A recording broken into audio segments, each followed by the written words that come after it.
Good evening. Roni, already here. Hello, sir. How are you? Since you're here already, you can be a sound check. How is my audio? Can you hear me? Alice's magic art. Fantastic. Sounds good, thank God. Can you hear the wine?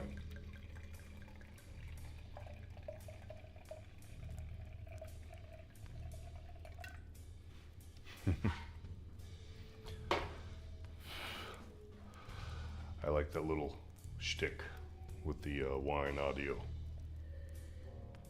The wine of the night is Menage a Trois, which sounds sexy. Let me find the camera. I hope that there'll be more than 3 of us tonight. But if there's only 3 of us, that's pretty sexy too. All right, let's get our head into the game. We are coming in for a landing.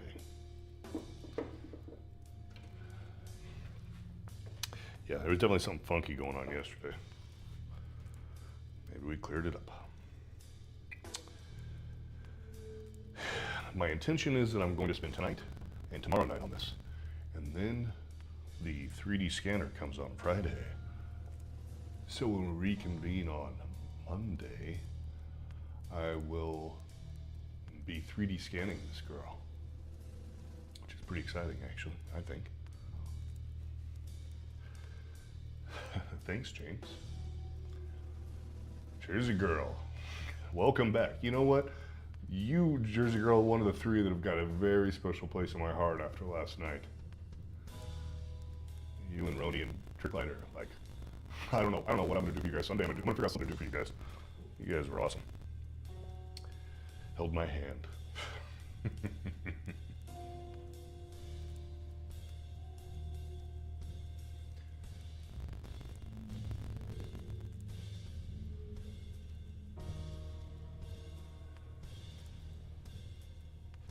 While I was crying.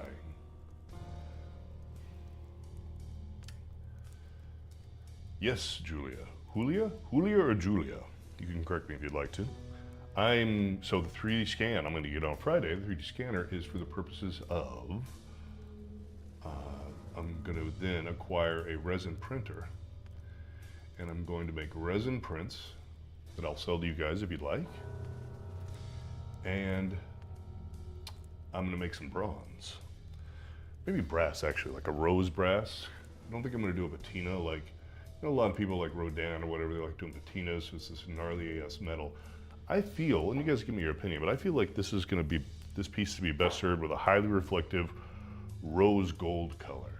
That's what I'm thinking.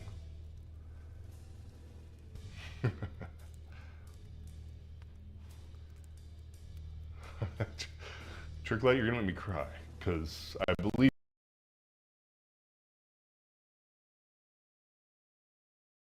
you, and I've been there, and to be honest, this place is life-saving for me too.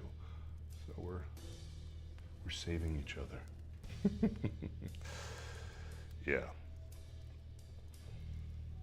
Jersey girl, you're into the rose gold color, reflective. I actually already have an order for the bronze. The first bronze has already been ordered, so it's hero time.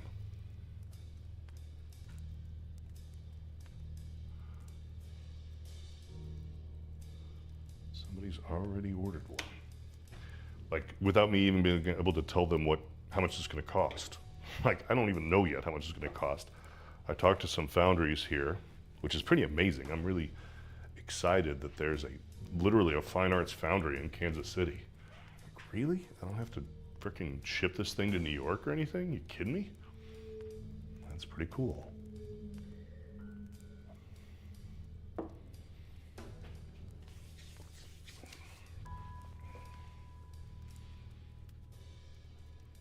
Oh yeah, you can do rose gold. Oh, Lele. Hello, Lele. Lele. How are you? yeah, we can do a rose gold. I'm looking, that's what I'm thinking. I feel like this is gonna end up being a little bit, feel a little Greek, but really kind of have an Art Deco feel, I bet. If I finish it with the rose gold, I think it's gonna, have an Art Deco feel. If anybody knows what I mean by that.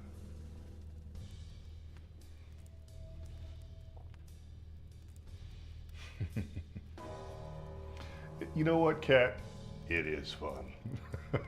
I am having fun. Thanks for saying that. You like Deco Jersey? Jizza girl.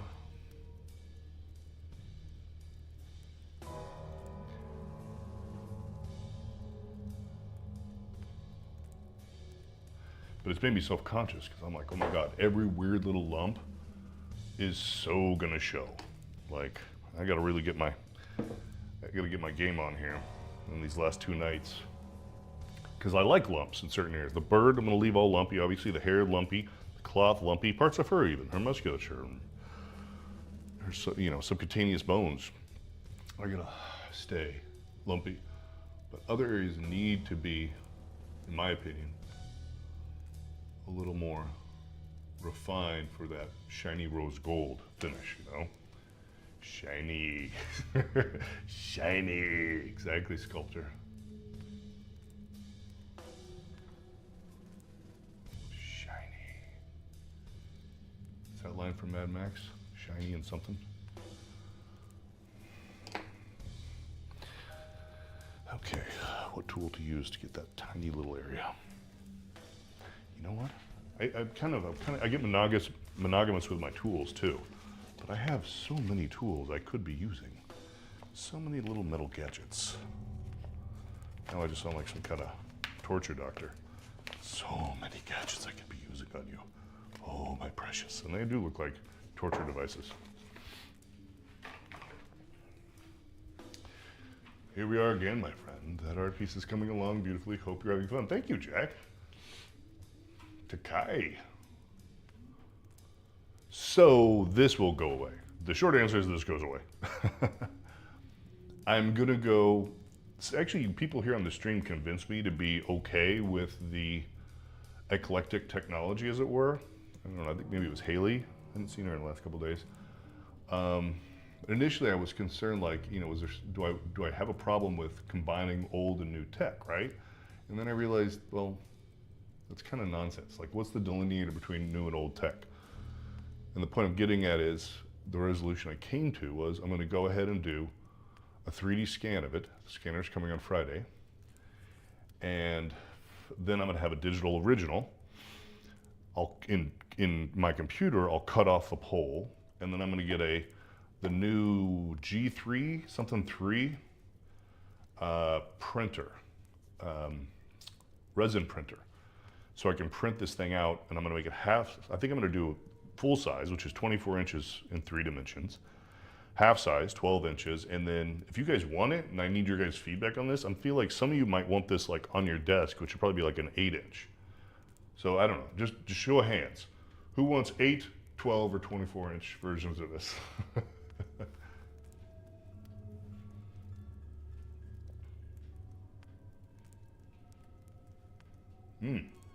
Jesus. Start with wax clay, you can do that.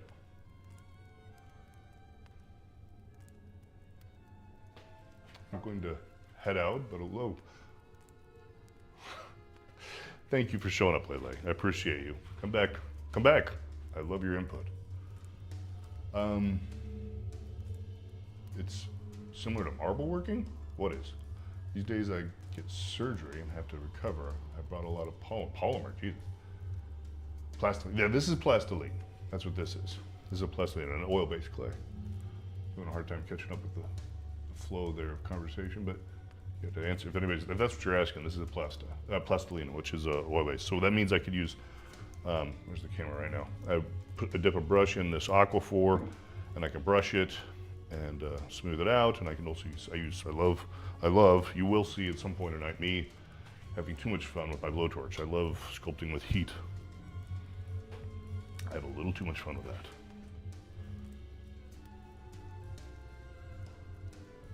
how much to get to make 1/4 size. So, are you talking about 1/4 human size? Because I can help you with that, sculptor. Is that what you're asking? How do you get 1/4 human? Because this is literally 1/2 human. This female, believe it or not, her dimensions are exactly 1/2 mine. So I didn't feel like sitting around measuring heads and doing proportions. I just whipped out a tape measure and measured parts of my body every time I was doing the armature. And this woman is exactly 1/2 my dimensions. And so I ended up at, interesting enough, I weigh about 240. I ended up with about 50 pounds of clay. So obviously I have more mass than she does in some areas. She also has this big ass bird and big hair. So this is not an exact science or an equation, but if you were asking how much, there's a simple, you know, shorthand version of estimation there, which is this is half me, so it's 1/4 my body weight minus a little bit. So my point is you can keep going, right? This is 1/2, so if you want to do 1/4, that's going to be 1/4 of this in total clay. So if you want to do half of this, you're going to end up with about 15 pounds of clay, to answer your question. I definitely want this face to be feminine and graceful. I hope that it's getting there. I hope you're not telling me I'm off my mark.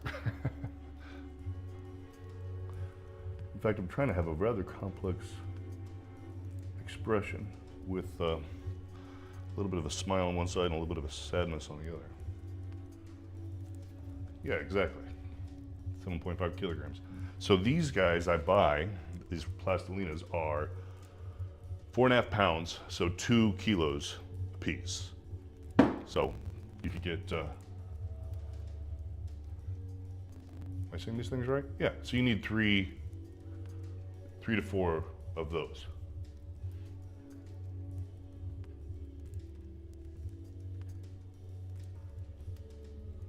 It's pretty, but it also gives off your look a little bit obsessed with a vision of a woman you A.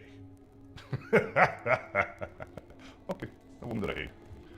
I may have ate once, I'm not sure.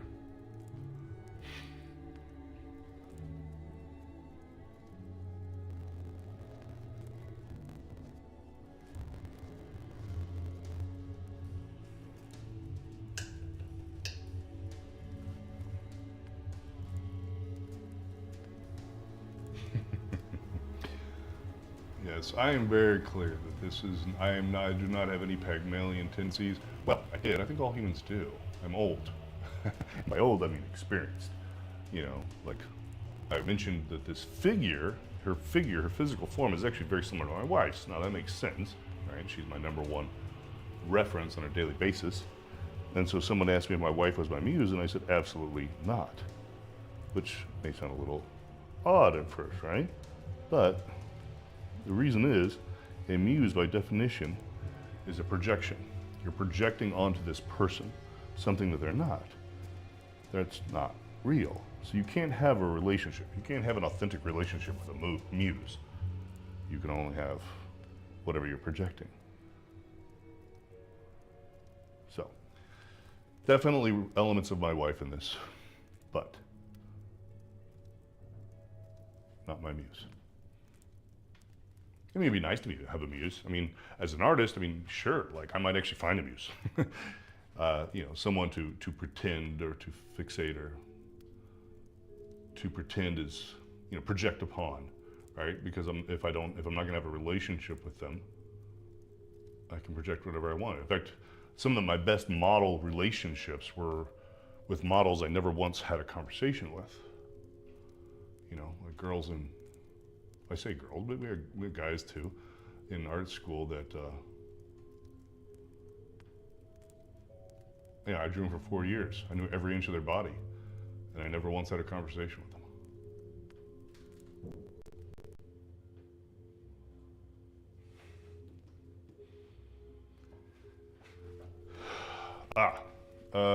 Where's the camera?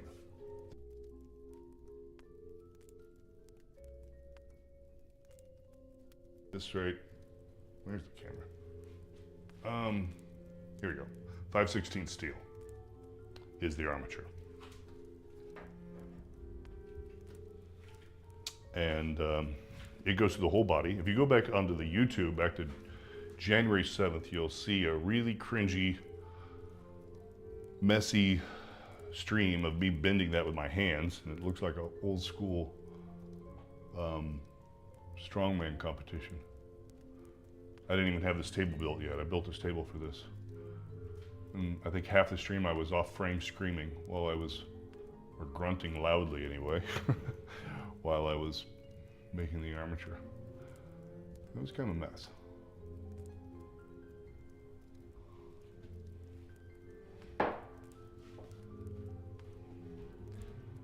Well, if you think I have appreciation for women now, I think I've decided what the next piece is going to be.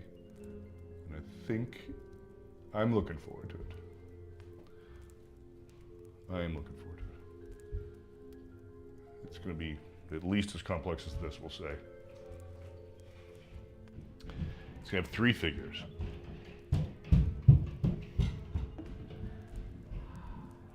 Yes, trick light. That is what I almost ixnayed the Minotaur idea myself today. I can't get good light. You know, I was just, I don't know, I wasn't feeling it, or more like, I think maybe I was afraid. And, you know, and maybe some of that was like fear of failure, fear that I might not do the idea or what I'm wanting to do justice. And, you know, be a lot easier. It'd be a lot easier to get like, you know, sexy woman pose and do something like that. And then I'm like, oh my God, do you hear yourself right now? It's an entire conversation I'm having with myself. It's like, are you really saying this to yourself right now? You shut up. And, you know, then I treat myself like my high school wrestling coach, you know, telling me to tough up. And honestly, even the composition of this piece matured over time. You know, I didn't have this composition. And one of these camera angles, I think you can see the drawing back here, which was the original idea. And it does show one with her legs crossed like this. And it shows the squiggles where I'm gonna put the bird. So the bird was at least in my mind, and the hair was in my mind as, you know, up in the air. So that's pretty much all I had when I started. I didn't even have the knife. If you look at the drawing, there's no knife in her hand. So that narrative element evolved over the course of doing it. It wasn't completely thought out in the beginning. So anyway, I'm a little scared of the next piece, I guess is all I'm getting at. But after last night's little support group, trick light.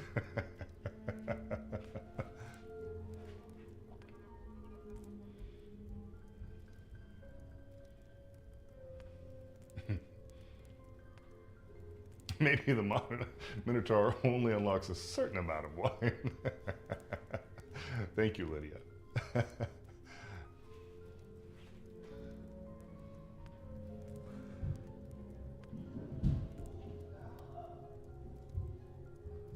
Shit, I can hear my kids chasing the dog upstairs. It sounds like a complete poop show.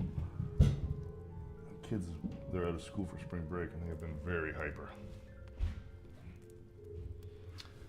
Very, very hyper.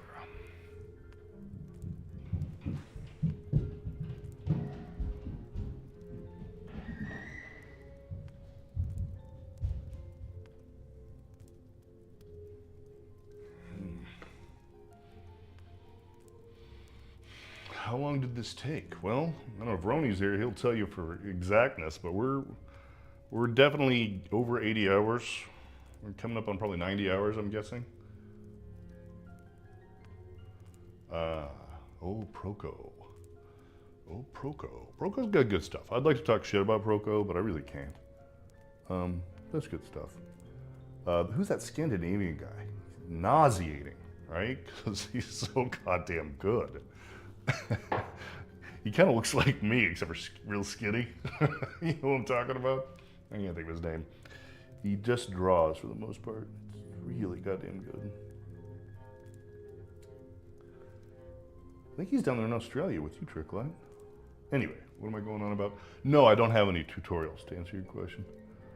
Other than this, I mean, you can see every moment of this on YouTube. It's all archived. Or you could just keep coming back every night.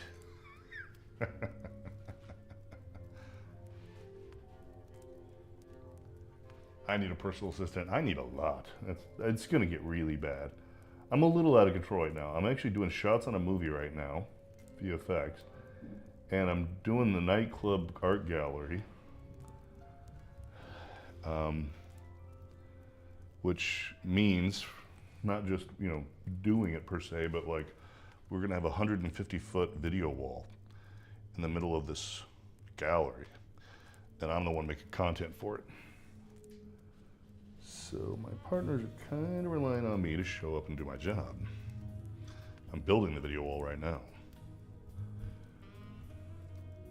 And, you know, having 3 kids and being married. So, yeah, I don't know if personal assistant really covers the trick life. Might need more than that. Holy shit, can you guys hear the kids upstairs?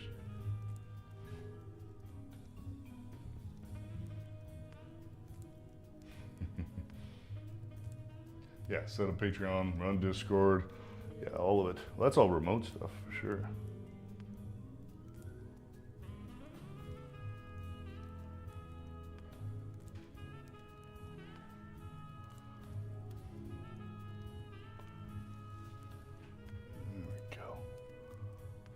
There we go.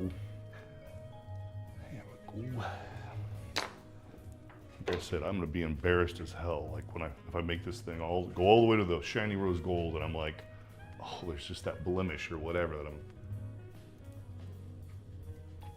upset with myself for not refining. Where the hell's my tool? There it is. Sound like Hulk Hogan. You know, I was gonna come up with a Hulk Hogan quote. I don't even think I can come up with any. YouTube. It's just it's Beau in the Dark _TV. Well, it's Beau in the Dark TV with underscores between all the words on YouTube. But I put it up there. The link tree on the screen right now. Go there. You can see everything. All very, very simple.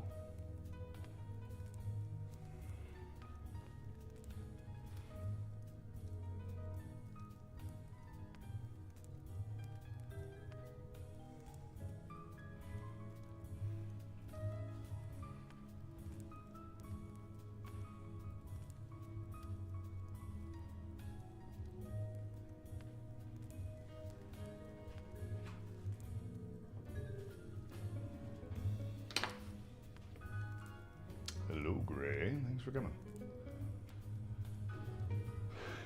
I am a real American. I can remember that song. I am a real American. Fight for the rights of every man. Yeah, that was Hulk Hogan's theme song, right?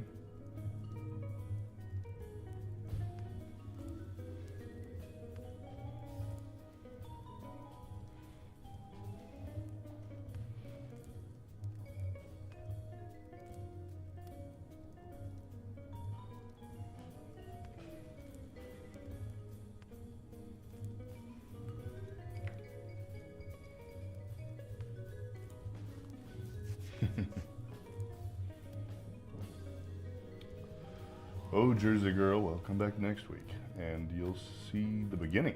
Well, early next week, you're just gonna see me scanning, which I think will be cool. I think you guys will be interested in seeing the 3D scan of this process.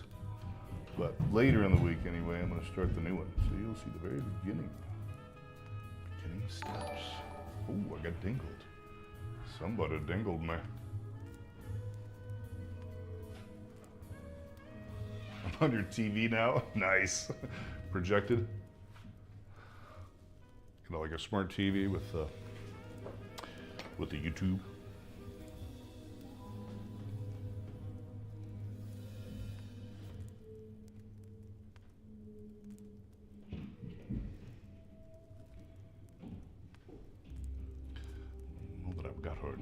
labial fold correctly.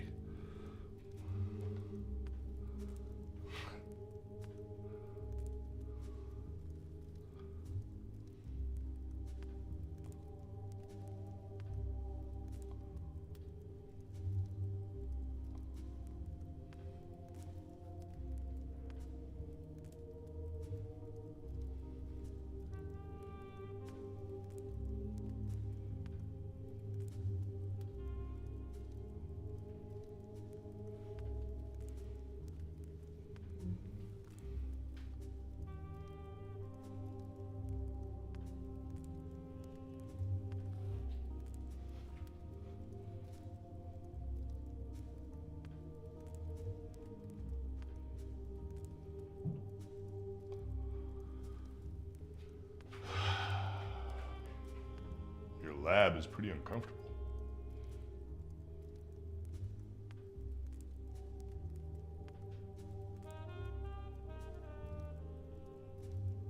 Rage baiting? What? Gooner hobby? I don't know what you're even. No, I think if you're trying to bait, I think you fail because I don't even know what you're saying.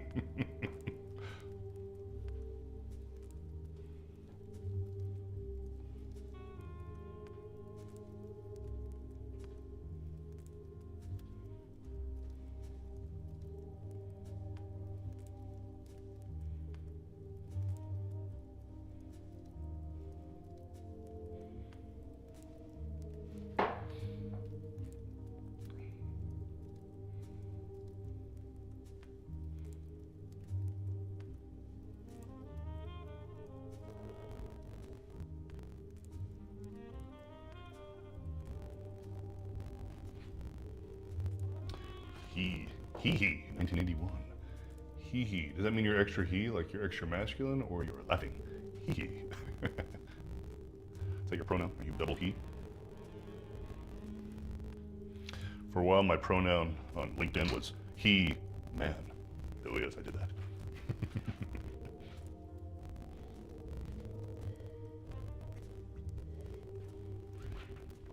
25-centimeter lamia. I don't know what lamia is, you lost me. Only kids couldn't say Heather. Get it. So you're definitely not a he or a he. I mean, probably not anyway.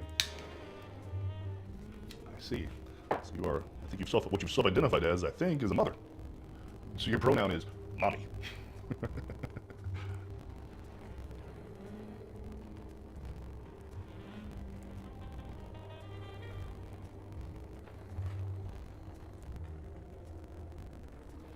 Get in there. It's so delicate in that area. Just one little twitch of the wrist and you're screwed up. And I do this, and I realize it's screwed up, and I gotta wait for it to cool down so I can go back.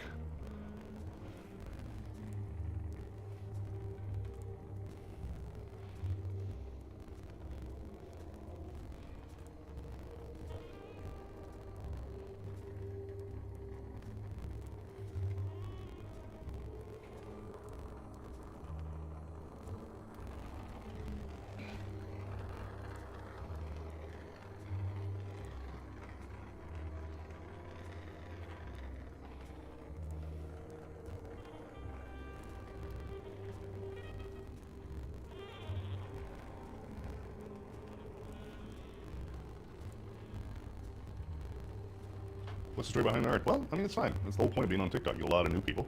So that's cool. I invited it. You don't need to apologize. Well, first of all, I'd like, what's your story? What's your story of this? How do you interpret it? But I'll go ahead and tell you what I do with it in my head. Starting at the beginning, just like when you first millisecond of looking at this, you see a female figure. Okay. So the way I process that is, from a Jungian point of view, we're engaging in the feminine. We're engaging in the feminine mind, right? It's a woman. It's a female figure, right? So, but it's actually clay, right? This isn't a woman. It's clay. This is a communication. It only exists in my mind and in your mind. Otherwise, it's just some stuff. So yes, it is obviously inspired by a woman. So it's a feminine figure. So it's supposed to engage in the feminine mindset. What does that mean? Well, what does woman mean to you? It could mean a few things. I have her levitating, so I have her kind of definitely not terrestrial, not bound by the earth. She is a light soul, perhaps you could interpret that as. Um, she is obviously in a receptive pose. She's receiving. Her arms are open. She's in a very elegant composition. Or I think it's elegant anyway. I don't want to boast here or whatever, but I think it's elegant. She's receiving the bird to land in her hands. The bird, hopefully, appears to be on fire and made of flame. So it would ostensibly be a phoenix. Now, you might notice, where's the camera right now? I've positioned it, the eyes on the front of the head, which actually makes this a predatory bird. Any bird that has its eyes on the side, like a crow, that's not a predator per se. That's so that it can evade. It has a 360-degree view if it has eyes on the side of its head. But a bird that has eyes on the front has stereoscopic vision, just like we do and like predators do, which means it's better at judging depth, but not good for evading. So this is a predatory bird. So I think that's an element I did on purpose. And her hand is very receiving. It's not grasping. She's letting the bird in. And the phoenix, by definition, it represents reincarnation, a rebirth, reinvention.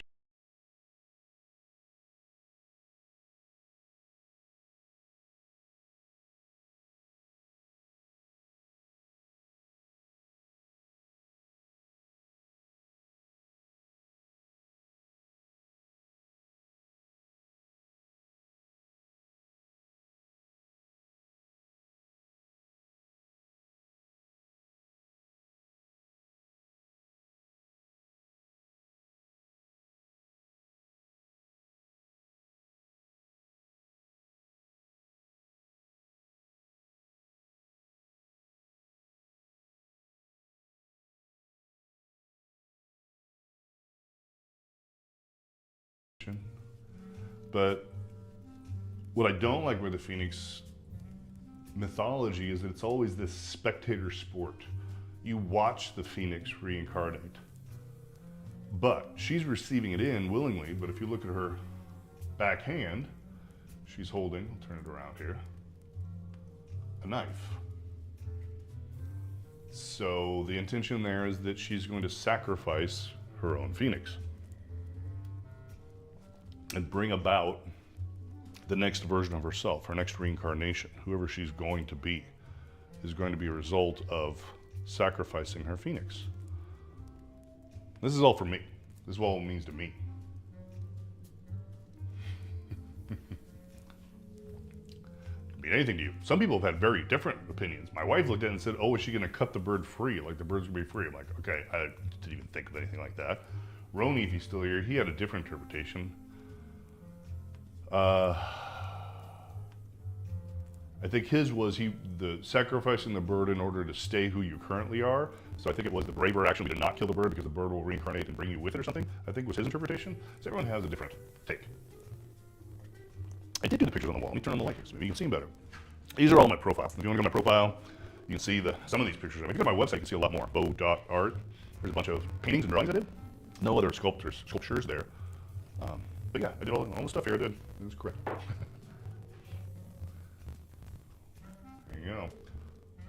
Yeah, that's why I don't want to give dictum on what it means, because I definitely had some surprises for people because obviously they're in different places. If you look at my other art, especially on the website, a lot of it has to do with reinvention and self-actualization.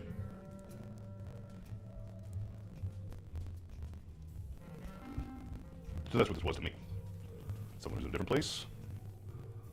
And for me, the art doesn't exist. Art doesn't exist. It's not a real thing. This is clay. This is just something pulled out of the earth and refined. It's just clay. Art exists in that moment of electricity firing from thinking meat. What's the sugars guy, I think? I don't know. Thinking meat inside your head. Right? When your brain fires electricity and you have an experience, the art is actually the series of neural firings inside your brain. That's the art. The clay is the tool to make your neurons fire in that sequence. Right? The art form is really more like, can be interpreted on like an EKG or something, right? That's where you can really see where the art's happening. It's happening in your head. Or even your biorhythms of some kind, your hormonal responses, whatever it is. That's the art. This is just clay.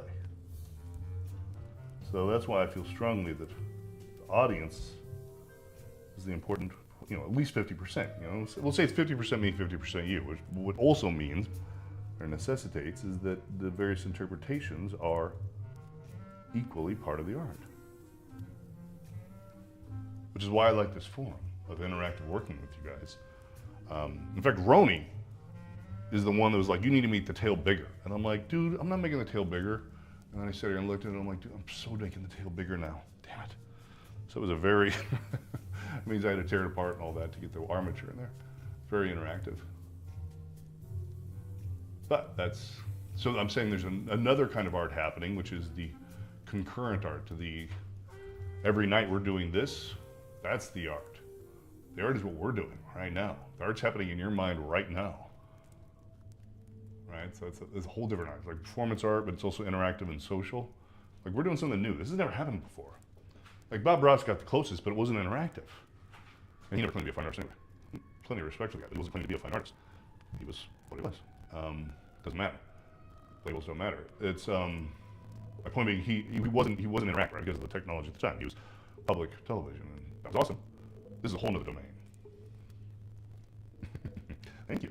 Tell me Vane. That's a good name.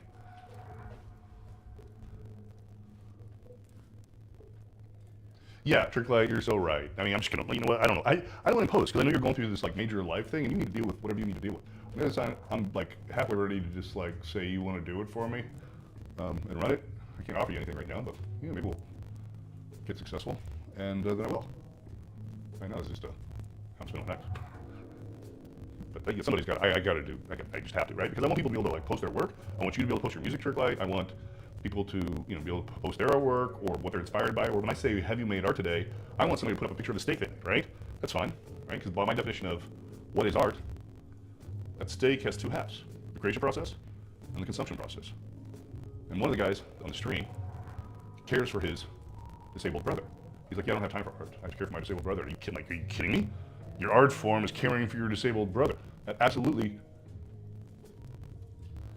is art by my definition of what art is. There are shockwaves going through that guy's head every day of the art you're doing for him.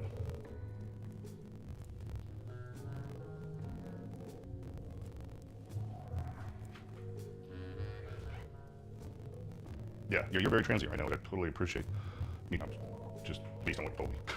That wasn't a judgment statement. I have no idea. Just based on what you told me.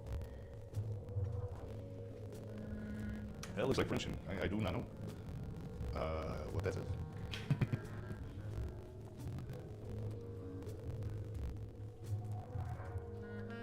An executive assistant in Australia, I'm assuming. Bella Cresio. Thank you. Oh, Italian, right? Bella is Italian. I know I have a little bit of a lot of languages in my head, but I have very little Italian, like almost none.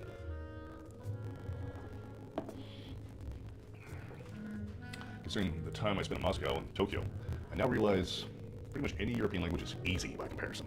I used to think Russian was hard. Then I moved to Tokyo and said, oh crap. My God, what have I done?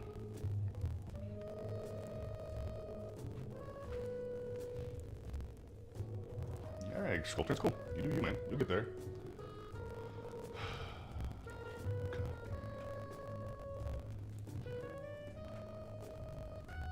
Was anybody else here when his tripod fell over? We saw it. My tripod fell over? Which tripod? My tripod fell over? I mean, I've definitely had some cringy crap happen. My tripod fell over? I don't know. You got me on that one.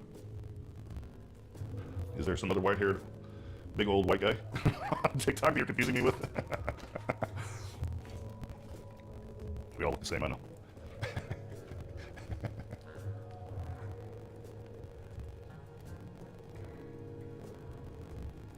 Yeah, absolutely. I hear you, Trick Light. Yeah, it's more of an investment thing. Although my partners here are really taking it very serious. He was kind of getting into that dialogue about how we needed to, for the sake of the gallery club, needed to get a moderator. So I might actually be more in the market than I think I am.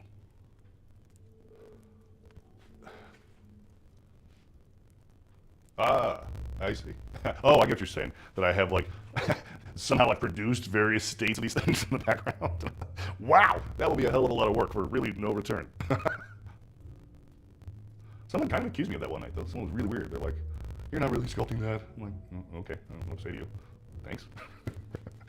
What the hell are you talking about? So you can actually see every step since the beginning on YouTube. Sorry.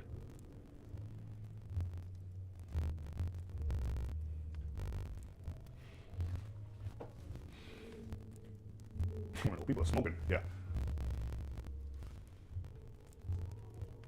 But you know, they took that seriously on advantage of people that wanted to grow like me before. Either.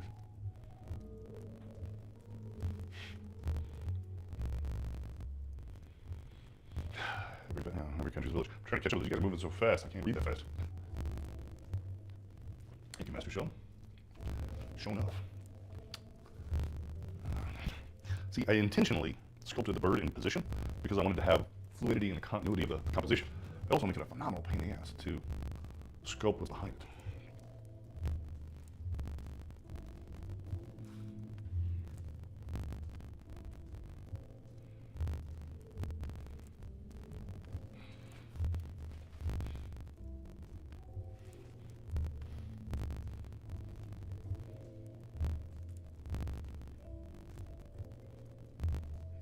Awakenings.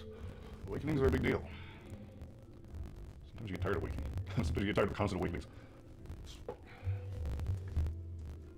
Sometimes you're like, can I just like, you feel like you're constantly in that growth stage where you're going through some painful growth pains and you're really evolving as a person and learning so much. You're like, okay, I'm tired of the bettering of self. Can I just get to the part where, you know, I reap the benefit of this as opposed to going to the next life challenge that causes growth? I'm done with the growing for a little while. I don't know who I'm supposed to grow into because this constant growing is getting me down. Yeah, surgery. I actually don't have a lot of experience with surgery. I had a screwed up ACL from judo that I had replaced with a cadaver, and that's pretty much all I got. Otherwise, I've never had much of anything.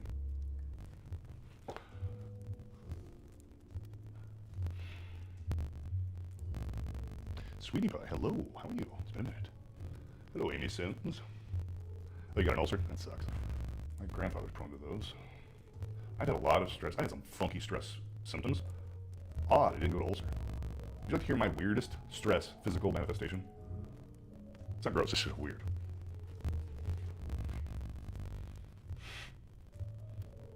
My thumbnails both fell out from stress once. And I researched it, that's the thing. Excessive stress for a prolonged period of time can make your freaking thumbnails fall out. That's just messed up, man. They still actually don't grow back in completely straight. That was 10 years ago or more.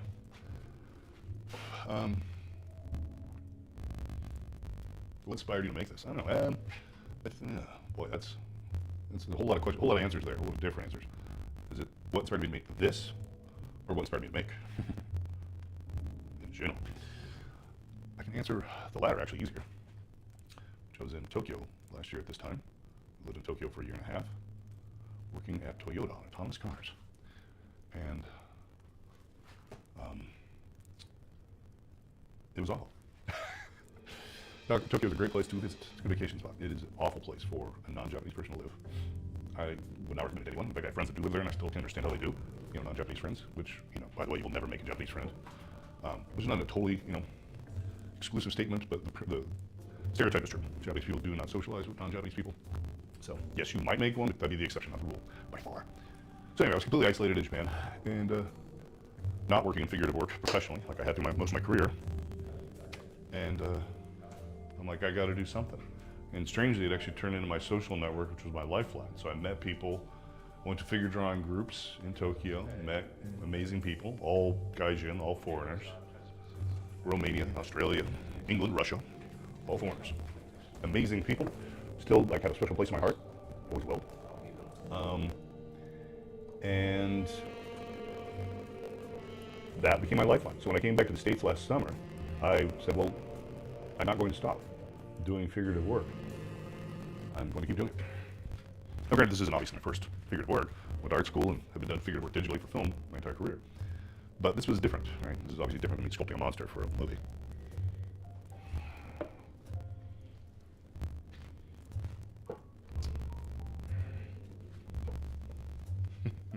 Thank you, Zarly. I guess tripping that was a good thing.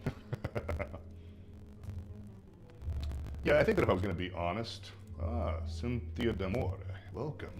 To be honest, like, what are you, right? Can you answer what are you? And it's taking me 50 years. I turned 50 this year. I think I do have an answer to that question. I think at my core, probably the number one thing I am is a sculptor. I do, you know, professionally a lot of things. Character animation was one of my roles. You know, I've done a lot of things. But honestly, sculptor is probably the thing. That is me. You know, if we lived in a utopia where money was not a necessity, and we just did us, we just did our thing, I'd probably be doing this.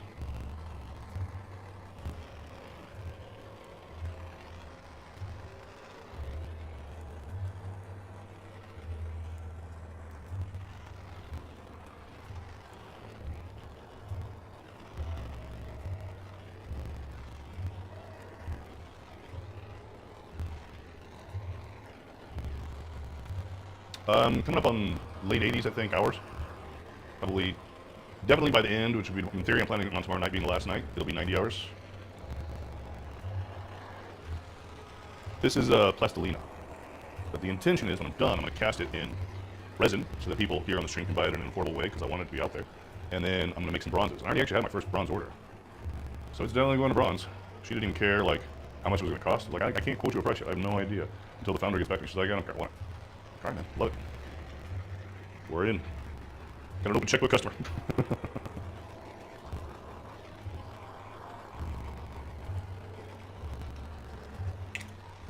Plastilina, yeah.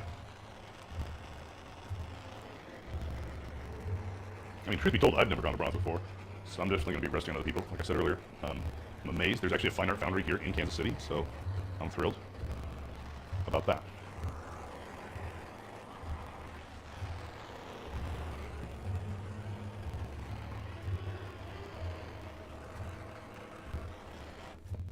Yeah, I'm really looking forward to it. I'm thinking like a rose gold kind of finish. Shiny, not patina like a Rodin, but a rose gold reflective.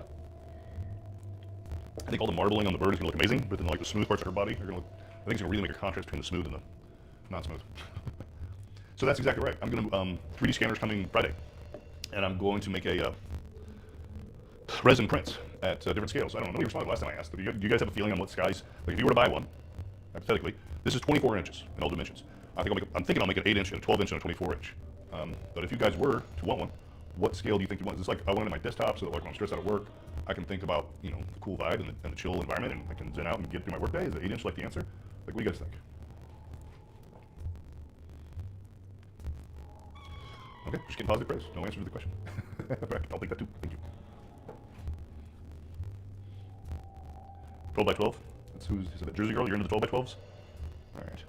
Well, that's another one of the things I need to get done is get a pre-order up, like some kind of pre-order form up on the website so you guys can actually say, because that's going to help me out because I'll know like how much material to get and how to plan ahead if I know how many people want it. You know what I mean? So stay tuned. 12 by 12 seems to be popular. Okay. Bigger belongs to Bellagio Casino. Well, I mean, I would love to go big.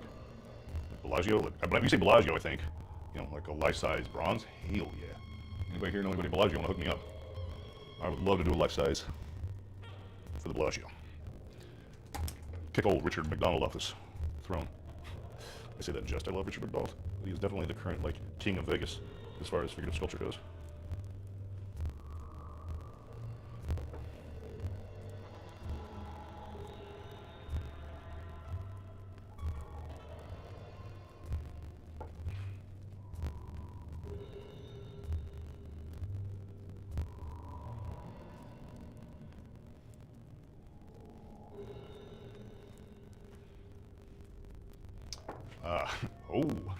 I don't know. Music in the background is, I think it's called dark jazz or something. This is oil-based clay. This is not the final material. This is gonna get molded and cast into other materials. Specifically, resin and bronze or brass or some kind of alloy. Or like a rose gold brass area I'm kind of into right now for this piece anyway.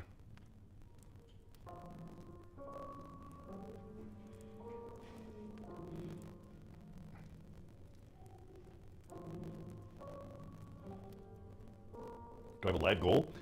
I mean, everybody. My goal is everyone.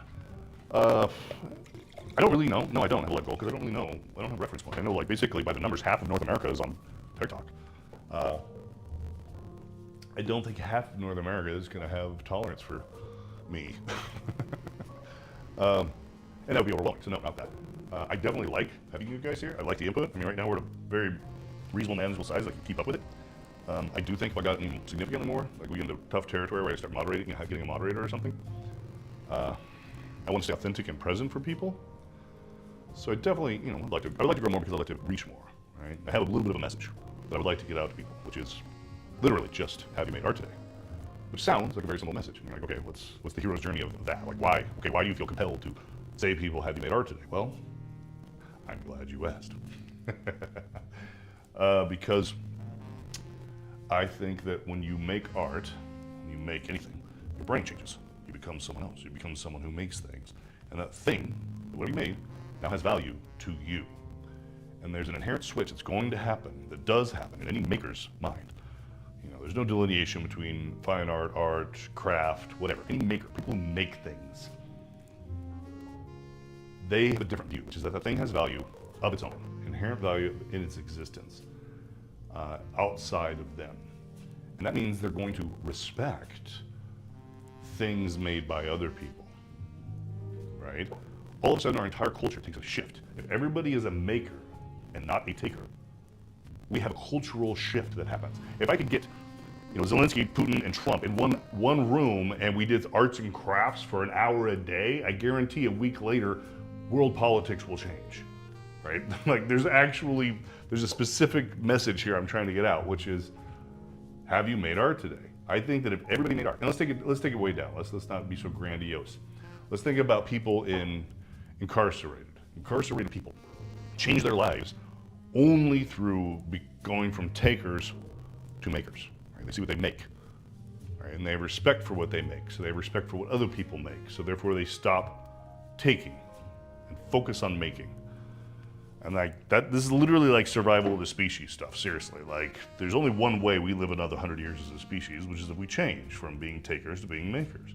In mindset, what does that mean in practicality? Well, we'll have to find out. But I'm talking about the mindset of us as a species has to switch from taker to maker. So have you made art today is, if anything, a political agenda. So you ask me, how big do I want my stream to be? I don't know, in some kind of self-projected, like a Jungian projection of fantasy self, I would love for everybody, I'd love for millions of people to hear that message that I just said to you. I'd love for millions of people to hear the message, have you made art today? And I'd love for millions of people, I'd love for this Discord that Tricklight's gonna manage for me to be so overwhelming, because we've got millions of people saying, I made art today. I want the freaking President of the United States to be on our Discord saying, I made art today.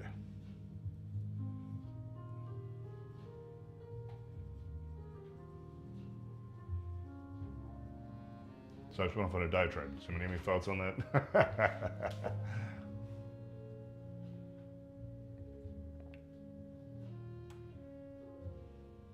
It's gonna happen.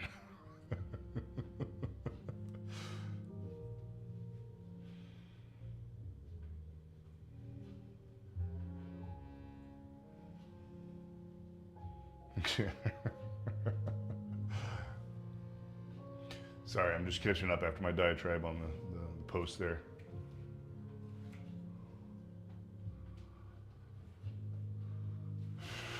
Yeah.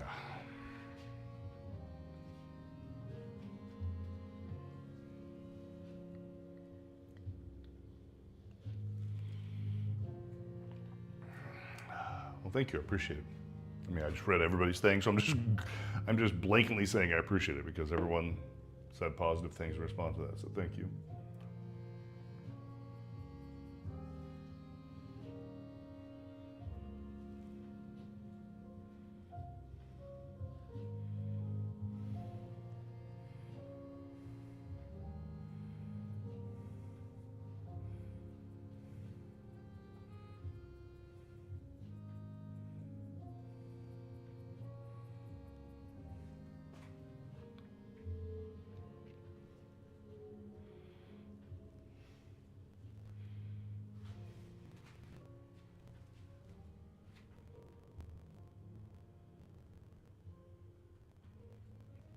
I think there's a free Patreon, isn't there? Yeah, there's definitely free, because I did it. Yeah, there's a free Patreon version. And there'd be some graduation. I don't know what it is. Actually, can we reverse that? Can we reverse that? That's interesting. So like normally you'd be on Patreon and the idea is, oh, you're committing money because you're giving it to me. Okay, great. But like what if can we reverse that so that, I mean, is that just like a nonprofit thing, or is there something more interesting there? You're on Patreon and you commit money. Now what happens? Maybe it's you get more access. I think there's some untraditional model there. There's something interesting about that. Like some kind of, I'm committing to a greater cause or something, some greater value. I mean, great, I absolutely love people who appreciate me and support me, yes. But, I don't know, if you, now I'm just thinking it's a nonprofit and that sounds kind of pedestrian. I thought I had a great idea there for a second, that's fading. How to reverse the role of Patreon into essentially supporting the notion of, have you made art today? I mean, sure, it could be supporting the arts, just should be supporting the youth in the arts, and that's all, definitely noble. That's not really where I'm trying to go with this. A place to share stories. A place to share a story of how you made art today. Like that's where we could get like CEOs and politicians to share their stories of how they made art today. And maybe it was, literal art. Or maybe it was time with their kids. Or maybe it was, hey, I just passed a bill that, gave suffrage relief to this group. That was my art today. They shared on our Discord. Am I crazy? Are you guys with me? Am I out of my mind?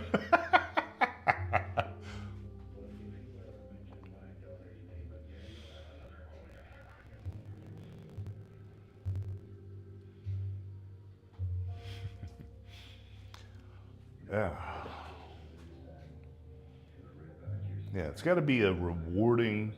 It's got to be rewarding for everybody. Everybody's a reward machine. It's really interesting being a parent. I've now seen this process 3 times of the vessel that becomes a human and can see how we are reward machines, right? Life is gamified. It's a gamified experience. We're reward machines. We respond to stimulus.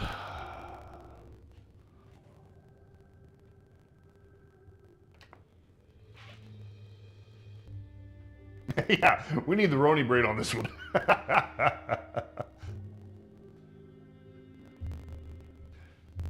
we need the academic. Where's the Roni?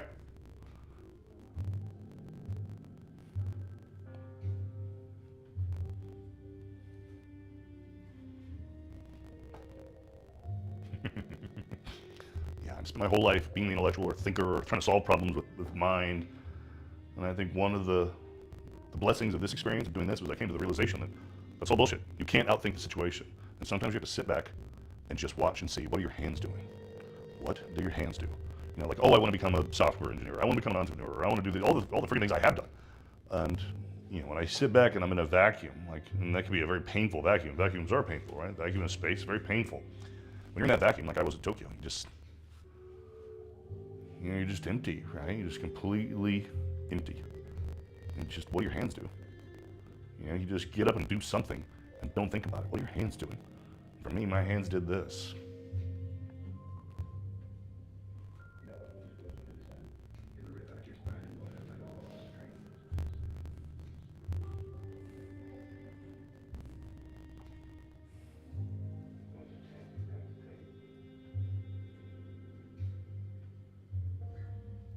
What just happened? I want to go to space. Okay. Make art every day. Yeah. I mean, I'm fine with, maybe we start like, one of my favorites is Lex Friedman, right? He's an artificial intelligence researcher who runs just interviews, right? He runs interviews with all kinds of people. Wu-Tang Clan to Elon Musk, all kinds of people. Intellectuals, researchers you've never heard of, to popular people you have. And he's got a great attitude. My point being, it's like, that's an interesting direction. That's an interesting direction, right? What if, like Lex Friedman, an AI researcher, he's interviewing people. What if we had arts and crafts with people? What if I got Elon Musk in an arts and crafts section, and he and I are sculpting or drawing together and talking about stuff, talking about not world politics or the thing he did or whatever everybody's mad at him about. Let's talk about the basics. Let's talk about making something today. That's interesting, right? Well, Roni, I'm just totally jumping, missed all these things. I'm just jumping in to see what you said. Energy efficiency. Well, I did Aikido for a long time, a little while. And, what we call lazy is actually winning in that paradigm. Do as little as possible in order to win. This is incredibly difficult from a mindset point of view because you want, And this gets back to earlier, what I said earlier. We are reward machines. Our little brain says to us, do something in order to achieve. Not only does our brain tell us that, we're significantly brainwashed to think that way. Do something to achieve. And achieving through not doing something is, wow, painful. My God, it's painful. I really didn't mean to do that just then.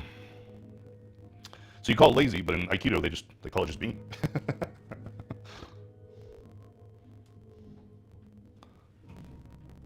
Clean home. Good name. Arigato. Arigato. I have forgotten more Japanese than I learned. I was about to say the phrase they say at the end of the day, but now I forgot what Aksaru-sama desu. There you go. That's a phrase that means thank you for your hard work. Aksaru-sama desu.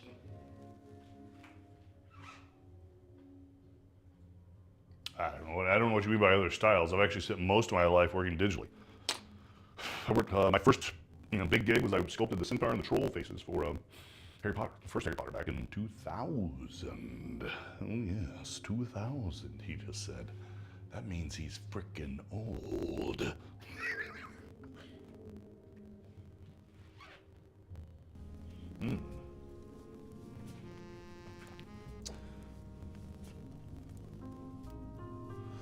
Clean your teeth with these tools.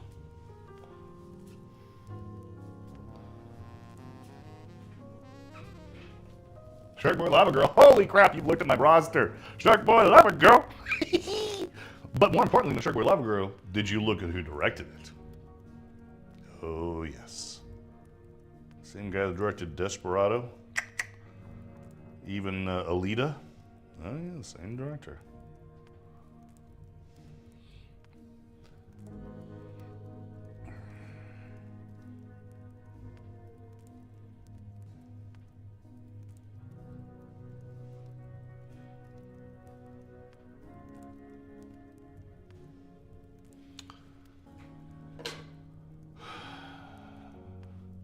Favorite childhood movie? Don't do that to me, Romy. Favorite childhood movie? I guess I was that old. I was in my mid-20s when I did that. Thank you. I am literally old enough to be your dad. It's just fine.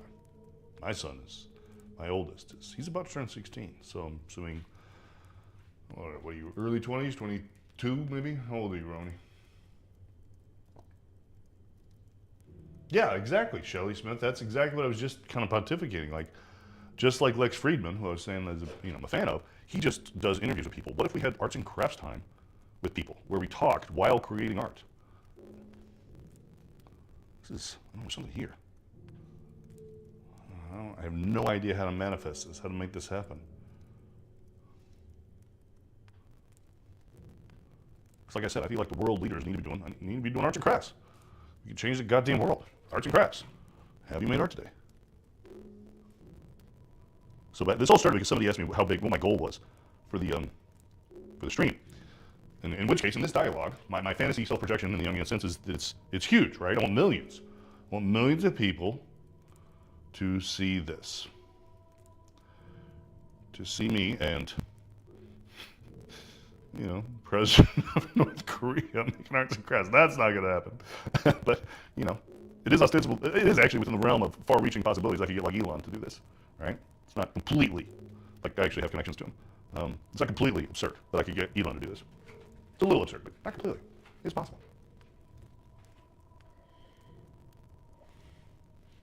Well, my separations from him are actually one. I've never met him, but my separation from him is one. My point being, it's not completely outside of the realm of possibilities, but that's just an example. Like, obviously, that wouldn't be the end either. Like, that's just one. Like, yes, he's actually been on Lex Friedman's podcast, and I think so was Trump. But there's a lot. There's more, right?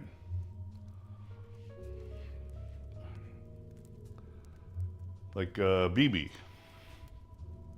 I don't know why he just popped in my head, but Mr. President of Israel. Let's get Bibi drawing and talking.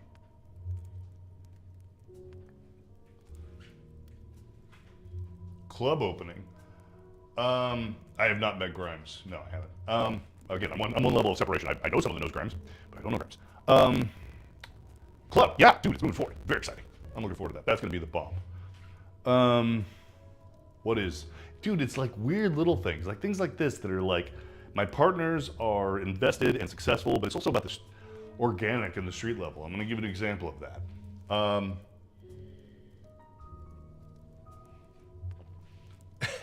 Always have to have the wine here, sculpting. I have two partners, and one of them just found metal stairs. Okay, that sounds kind of pedestrian. It's a big freaking deal, right? We've got a 23,000 square foot space, and right now we're not going to get occupancy on the second floor, right? Because we don't have proper exits. And building metal stairs to that scale is like literally $100,000 just to build the damn stairs. And it's like, okay, well, yeah, we could spend 100. We have 100. We could do that. We could spend $100,000. And then that's not how you succeed. That's not how you get a club open, right? There's another place where you need to spend that money, and right, it's just, you know, you have to be. This is all street level. Like, get the job done. So anyway, one of my partners found recycled stairs down in Oklahoma. Drove down there today. Got them today. Right? And these are metal stairs that we can install. Solves the problem. A couple $1,000s, because we were quoted $100,000 for these goddamn stairs to fabricate. He found them for a couple thousand used. We can reappropriate them, and bam. That's our major problem, getting the second floor open. So it doesn't sound exciting per se, unless you're familiar with this space, but it's a big freaking deal. Because until we get occupancy, we don't know when we're opening. Right? We don't know our openings. I'm hoping that we're open by, honestly, my selfishness is I hope we're open by August 23rd, because that's my birthday. That'd be amazing to be open for my birthday. That'd be the bomb.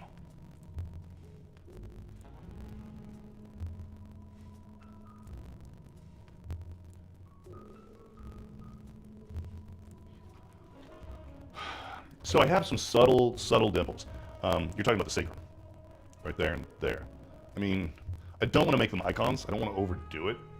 I think they're going to show. Let's see how much they're going to show by melting the surface.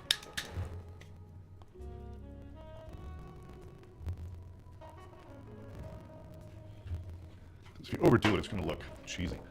But maybe you're right. Maybe I could emphasize a little bit more. Let me let that cool down and come back. What style are you decorating with? The club. We're keeping it very neutral, because the first floor is going to be 150 feet over the course of 2 walls, video wall. So meaning whatever on the wall becomes the decor, right? And I'm actually in charge of producing the content for the wall. More than a few things to do. So it's going to be minimalist. If anything, we're kind of leaning towards a little bit like Kubrick in 2001 production design, but for the most part, probably just minimalist on the decor. At least on the first floor. That's where the big video wall is going to be, on the first floor. Second floor is going to be the human trafficking area. That's where we're going to have live bands on Friday and Saturday, and then Monday through Thursday on the second floor is where I'm going to do this stream. So you guys are going to be watching me in that bar Monday through Thursday with an audience if they show up doing this. And tragically, I'm going to have my own bartender. And we were talking about potentially me getting sponsored by Belvini. So that's great. Let's add scotch to this story. Why not? Yes. How can that go wrong? It's going to go so right. Jojo. Hello, Jojo. You make me feel very dirty, Jojo. And this has nothing to do with you. Makes me think of the goddamn anime.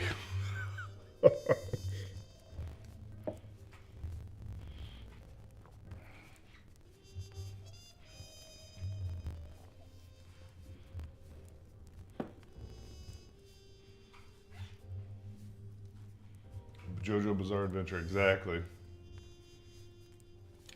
So here's the thing. I bought the manga for JoJo before I went to Japan, so 2 years ago, right? I'm thinking that's kind of cool, right? Because I can start taking some of what I've been studying Japanese, and I can start applying it by reading the comic. And so I go to my oldest, so it was 2 years ago, so he was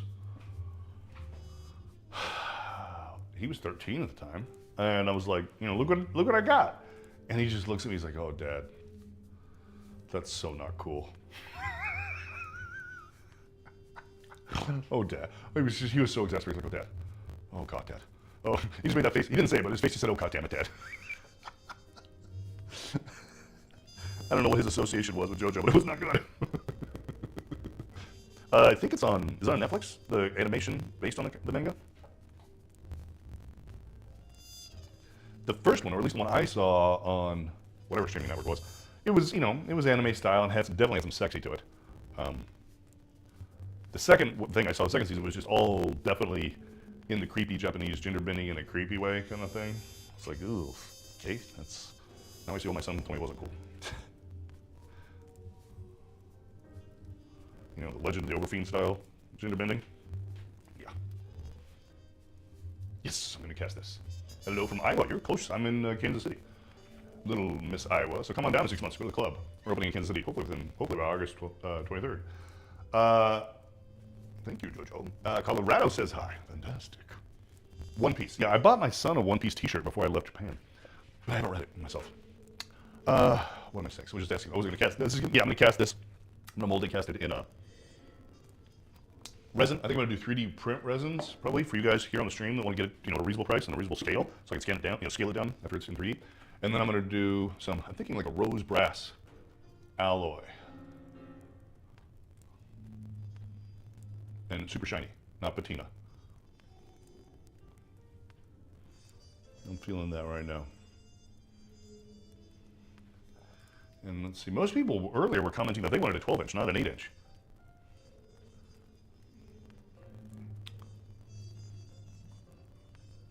Is that still a consensus of the people on the stream right now that 12-inch is more appealing than 8?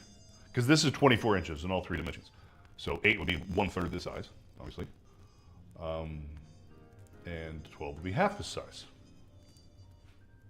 Does anybody have any feelings on what size they would prefer?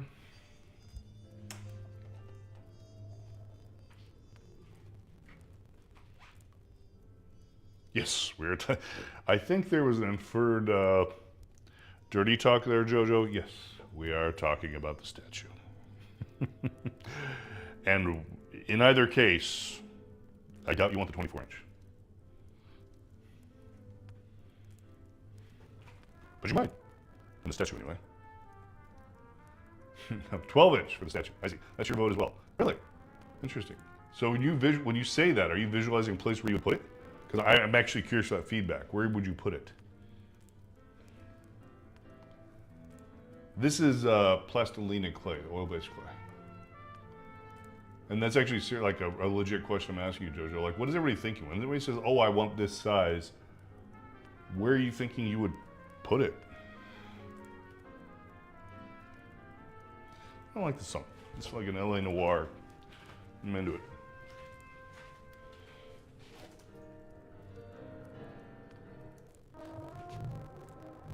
What else we got in the playlist here? Not much. Huh. Alright, let's go back to the beginning. Bookend would be awesome. Really? You want 2 of them? How would this work as a bookend? Jesus Christ, I don't know that this is... I mean, if your books were short, they would fit here, I guess. Oh.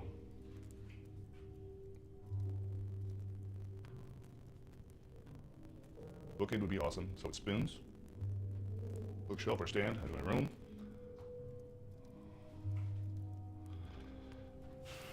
I mean, in my mind, I think I was visualizing, and I don't know why, but I was just visualizing people were like on their desk, you know, wherever they work. Maybe that's completely, maybe I'm completely off. You know, maybe this is like, I'm home at night, it's there, it's art to be appreciated, I'm having a drink. Just like, you know, I'm sitting here having a drink while I make it. And I got the best compliment today, actually from a relative. She was watching my stream and she's like, she said, you are like a Dean Martin. Being cool and having a drink while you sculpt. I'm like, oh my God, the best compliment ever. It was fantastic, right? Although, whenever I think of Dean Martin, I actually think more of his performance in Cannonball Run, which is not particularly sophisticated, but very funny. It's a hat. Okay, yes, let's make a hat. I have a bow hat. Where's a hat? Can't change, you'll see it. What am I scanning with? I got a, what did I get? I can't remember the name of it. It's a handheld, I think 100 micron accuracy It's gonna be on Friday. It is called 3D Ein, E-I-N star, handheld. Remember, it was 10. It was 110 micron accuracy. There it is. I think it was plenty.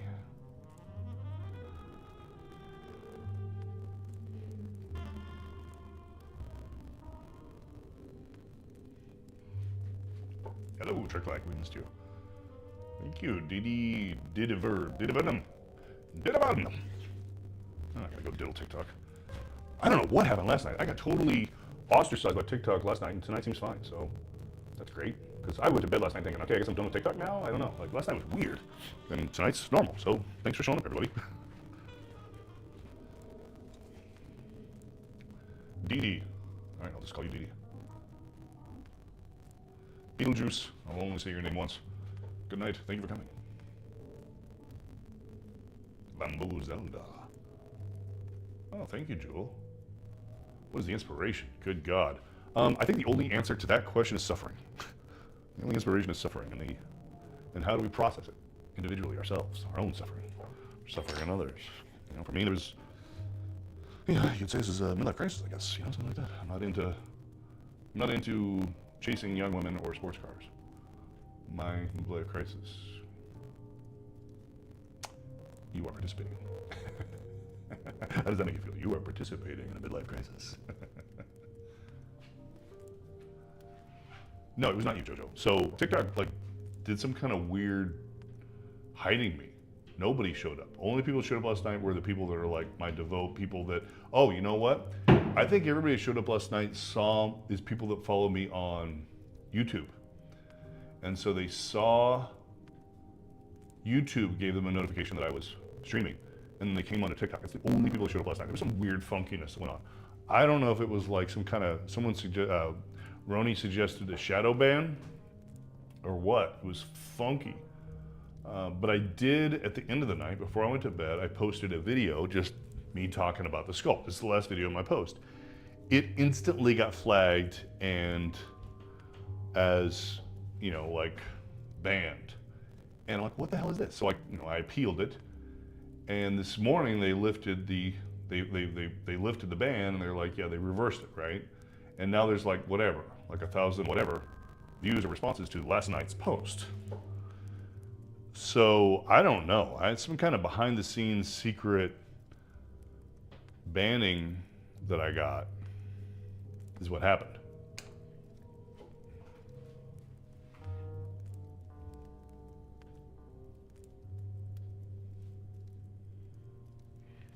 So, I'm thrilled to see you guys are here tonight. It's not like I need, well, there's two halves of it. I was about to say it's not like I need, right, to do this. However, by my own proclamation, that half of this art form is you guys, right? So it is a bit of a letdown to be like, I literally just lost half of the art form of what I'm trying to do here because TikTok decided to censor me. It sucks.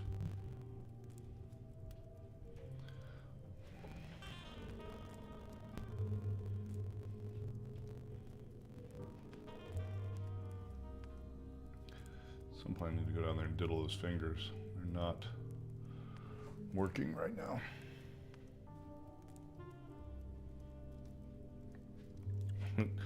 All right, Jewel, I am glad you're here too, because with that, not only am I glad you personally are here, so thank you for coming, it also means that TikTok is putting me in people's recommendation again, which last night they were not. They were hiding me. So I got put into some kind of neither land last night. Phantom Zone, Superman reference.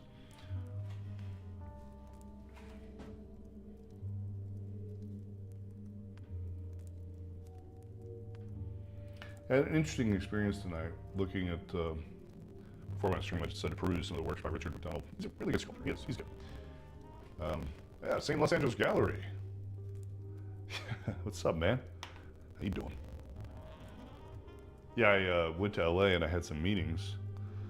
And there's some weird, the reason I bring up Netflix in that post, that message I sent was I saw that you do some work with them. There's a weirdness going on in LA right now, right? What is happening?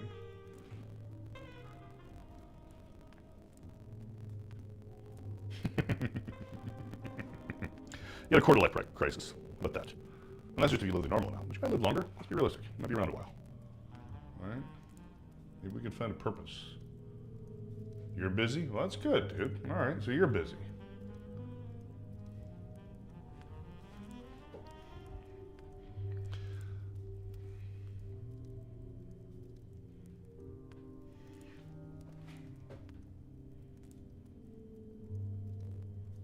What kind of work are you producing? I mean, obviously you don't have to answer me. You don't want to answer whatever you want to. I don't care. Well, I do care. I'm asking. But it's okay if you don't want to answer. I won't press.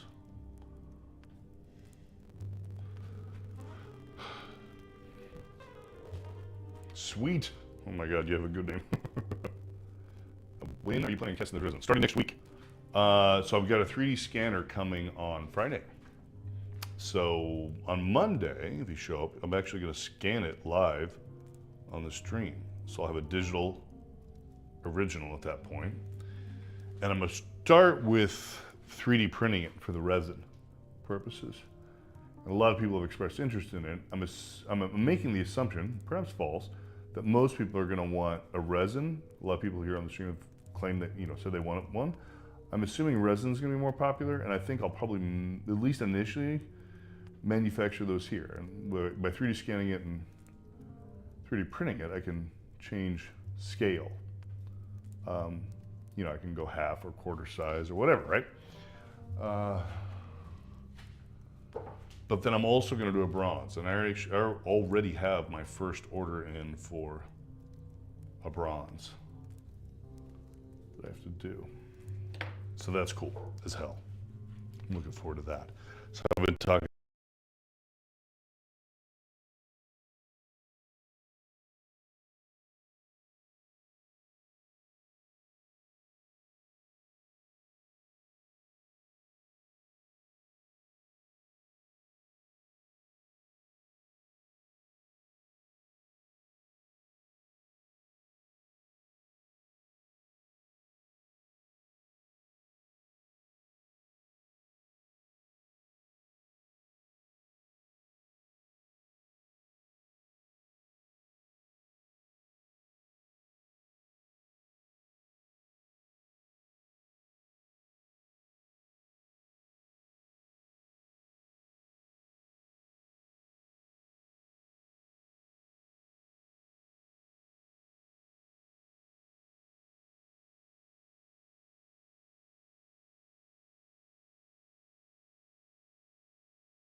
talking to some local foundries for that.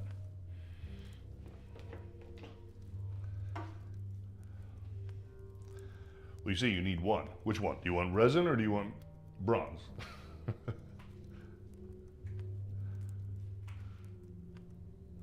Mandalas, fantastic.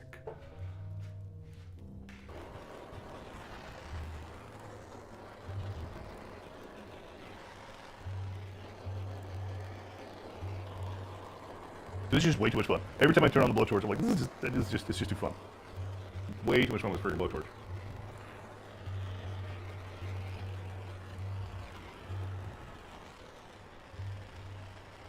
And then adulting ruined my life. Yeah. Adulting.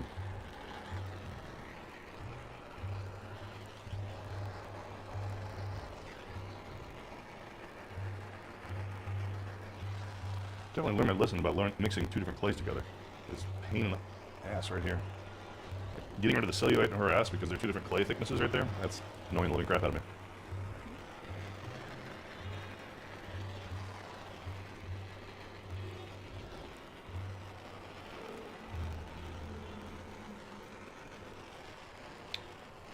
All of my chats, well, I mean, I see some of them. I mean, do you read Rick Royden? I don't read that.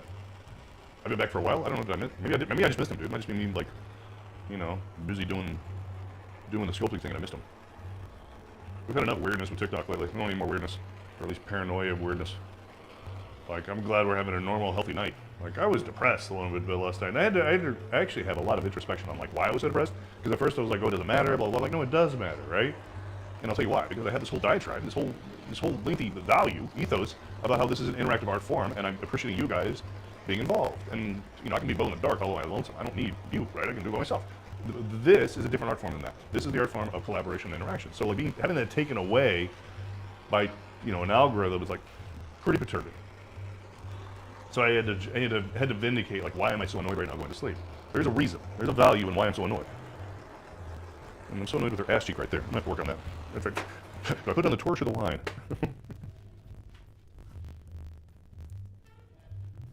No, it wasn't overthinking. I had to process. I'm not overthinking, right?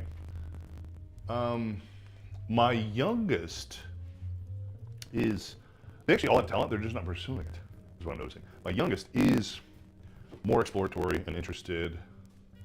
I think my oldest is a little more interested in the technology. He might come work with me at the gallery as far as the technology aspect of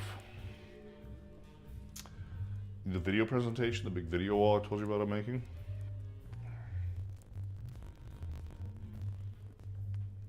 There's a nest down here and I never noticed. Good God.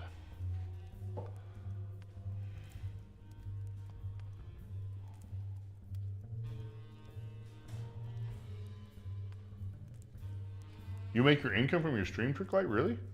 That's interesting. Did not realize that.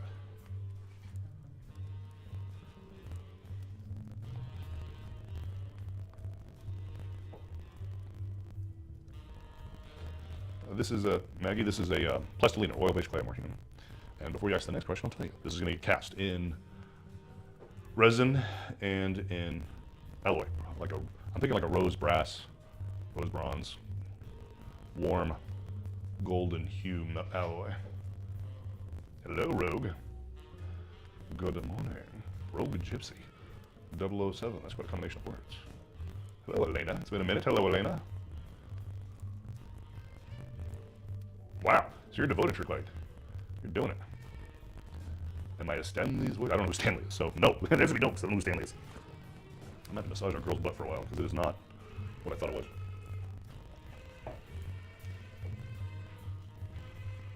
She needs a tissue massage. There's something funky going on down here I never noticed.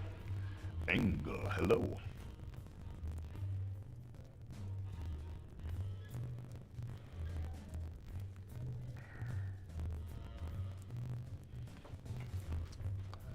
Well, you're probably working with a water-based clay. I'm working with an oil-based clay, so it's no problem. This is infinitely reanimatable with heat and activity moving it. Not the norm. Yes, I was in LA for exactly 24 hours last Friday. So I left here Thursday night. I missed the Thursday night stream, as you guys know. And then was back here at like midnight on Friday.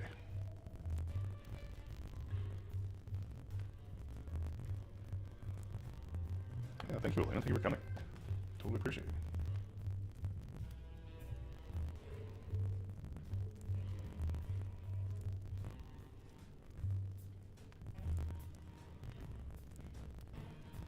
This is my blind masseuse sculpting technique where you don't even look, you just feel. Like you just ask yourself, am I touching a real person? And if you're not, then you need to massage it in place of who you are. My senses, my tactile senses tell me I'm touching, and even if it's half size, right? It's still like that mental map, that mental view is still the same. So if my senses tell me I'm touching a real leg, then I know I'm there. Which my eyes will lie to me.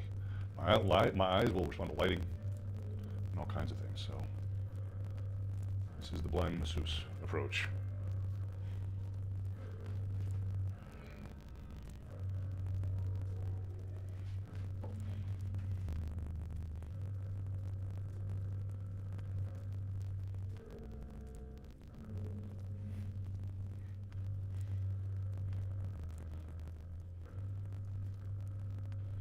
Oh, it's easy. If you're in the States, go to Blick. That's where I get it. It's called Plastilina. Plastina. Plastilina. So you can get a Blick easily enough. I bought all this at Blick. There's a good Blick store here in Kansas City I go to. Costs about $17 for a 4.5 pound, 2 kilo chunk. All right, Roni, time to get. Thanks for coming, man.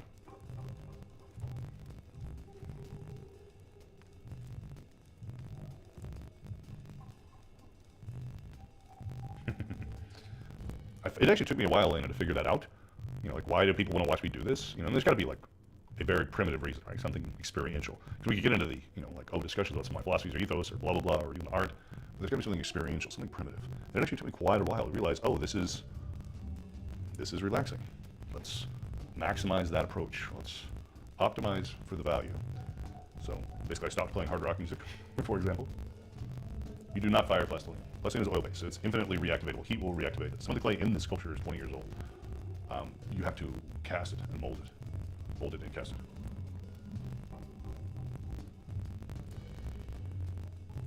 Where magic comes from, the core of the earth. Well, the core of the earth, I don't know, a little metaphorical, interesting observation, trick light. The core of the earth is literally between you and me. We are on opposite sides of the core of the earth. We are transmitting, not through, but around the core on opposite sides. Lots of dark art, right? What's it, Titanic? Exactly. I don't know much use for Satanism. Like it's moot. It's for a time long gone. Dark and light are besties. Yeah, that's a good way to put it. Well, the short answer, there's two short answers. One is she is from my imagination. I started out initially with a little reference. I did the sketches on the wall behind the drawing, if you see it from certain angles. I did look at a few photos for reference at one point, but I'm pretty far gone from those now. I looked for photo reference for a very long time. She does have a lot of similarities to my wife, which I see on a regular basis.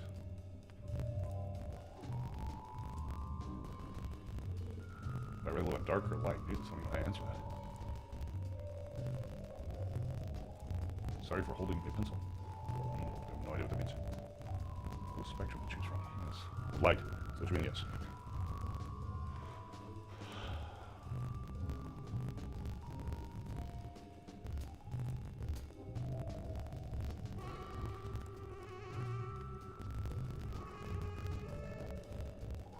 We're abusing you, or we are abusing you? Bioluminescence. Well, there you go. Well, it's not really dark anymore, is it?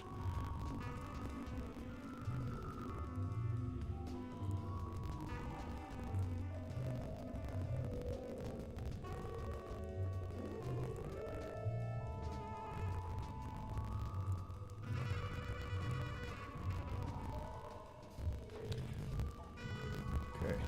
Blind masseuse is starting to work out this part of the body for me. There's been sitting massaging. And then watch me molest this poor girl at the bottom.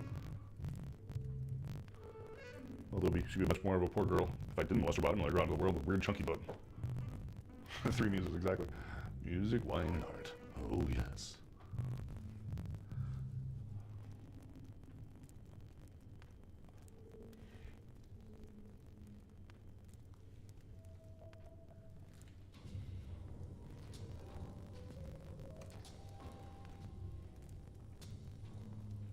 Is that an owl?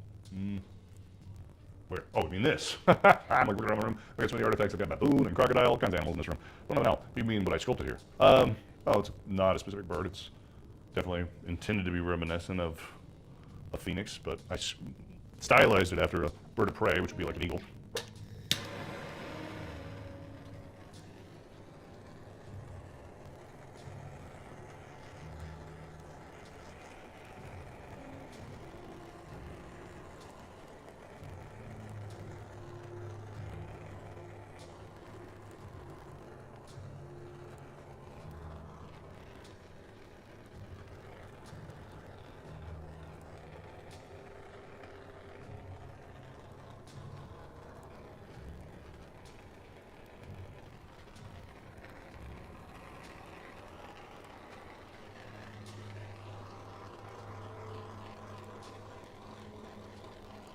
The fire angel. Oh, that's. I don't know. I don't know that Lucifer actually invented fire. Man invented fire, actually. Oh, I need to take a break. Do you guys mind? I'm going to shut down the stream, take a break. I'll be back in like 1 minute. I'm going to restart it. If you're into it, please come back. Is that cool? Is that super cool? Right time, exactly. Body bird. See you in 1 minute.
What kind of wine am I drinking tonight is Ménage à Trois. It's feeling sexy. It's a red blend. I think it's red blend. It's behind me here. Ménage à Trois is, yeah, red blend.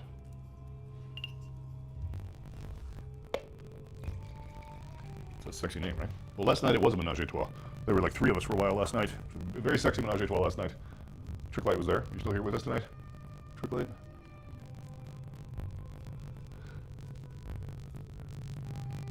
And Roni showed up, and Jersey Girl showed up. A couple other people did, but it was really like some weirdness went on with the algorithm last night. It was nobody got it in their recommendations. Trick Light is still here, yes. I'm back. That's exactly. We wait for you to go silent when we talk about you.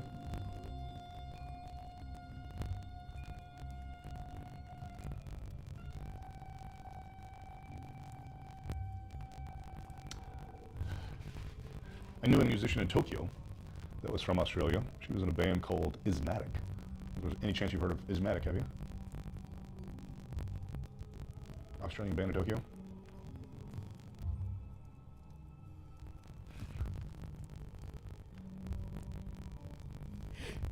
Yeah, I can't even imagine what you've experienced in that timeline.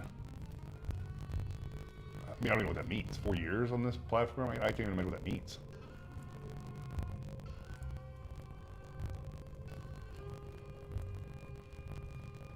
This is nuts. What kind of nuts? Cashews, pistachios, Brazil? What you mean nuts?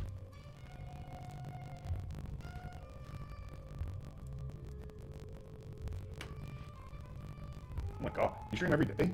Why don't I get notices that you stream? I don't think I've noticed any notices about you streaming. Am I doing something wrong? It's weird, I want to see you stream.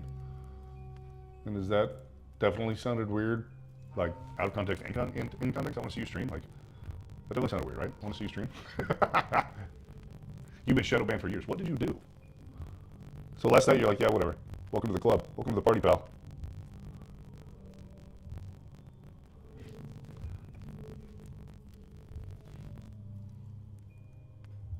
Ismatic, not with a G. I-Z. Matic. They're out of Tokyo. The lead singer's from Australia.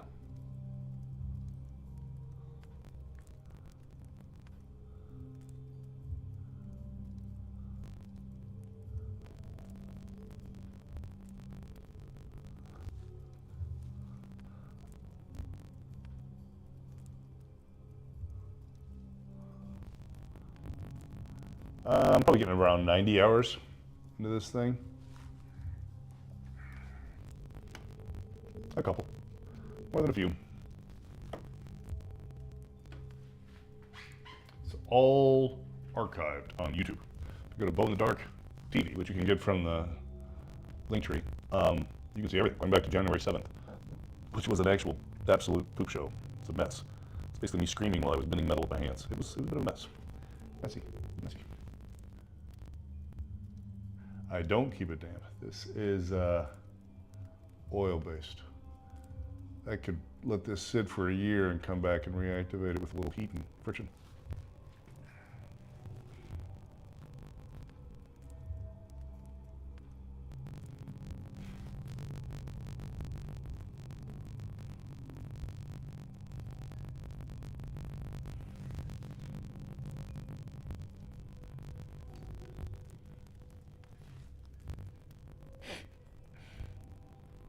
Think you get bent? Oh, it's going to handle get bent.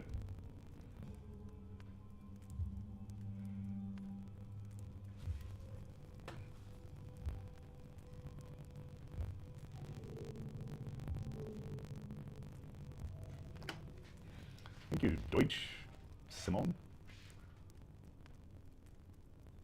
Goes around. Ismatic look cool, goes down rabbit hole. Jesus, I don't even know what that means. Don't go down the rabbit hole. Just go ask Alice when she's 10 feet tall.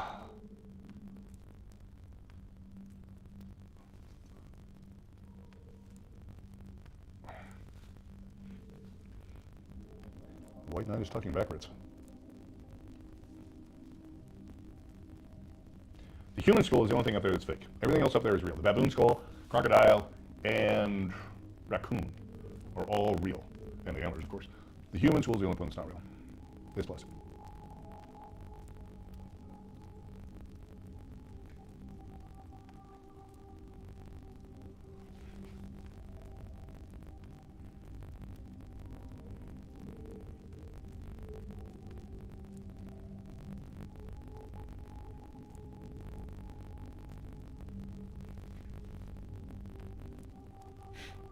Nice. What midway was good. Yeah, that was Bernie, my neighbor growing up, and we buried him in the backyard. And 30 years later, I came back and dug him up, and I kept the head as a trophy.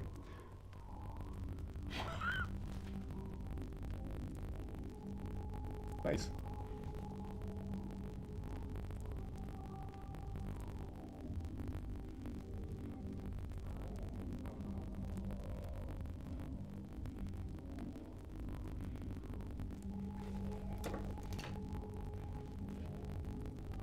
Necklace? Never made a necklace.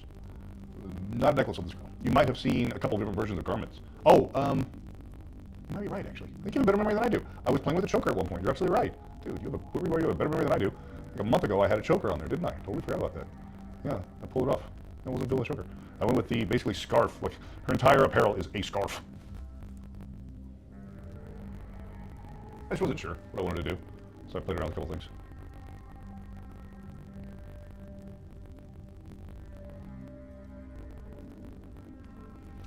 Wasn't known necessarily why, just more of a feel.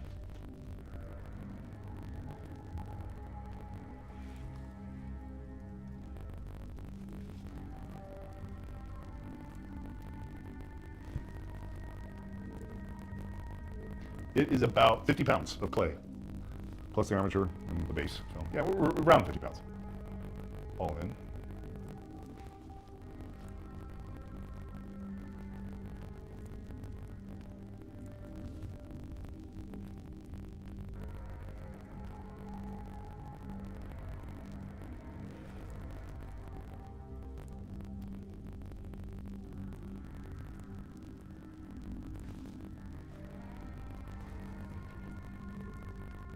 Yeah, it's solid. It is a solid clay, for sure. Just gotta text my business partners and see if there's anything interesting going on. It's probably gonna be an emoji. Yeah, wow, yes. It's literally a Napoleon Dynamite emoji that I got from my partners. Very important business information I needed to get right then. No, it's not hollow. It's not hollow. This is solid clay. I think I just answered that, but I said it again.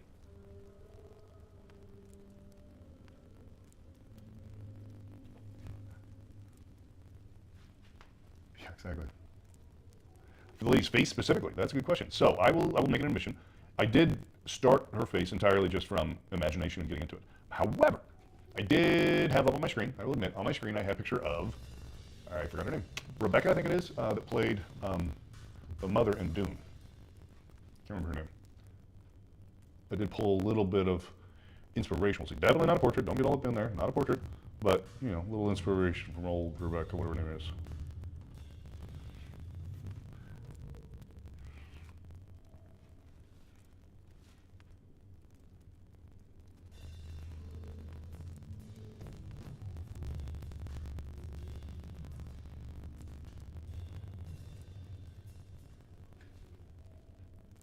I'm probably getting up on around 90 hours.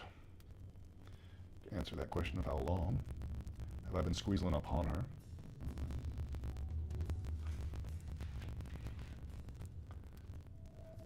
Boston Tracy, good name.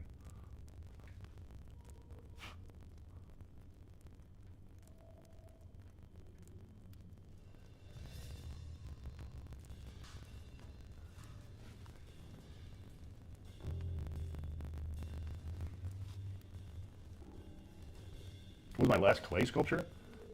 That is a rough question because it's not an easy answer. I haven't actually, before this, I hadn't put my hand in clay in since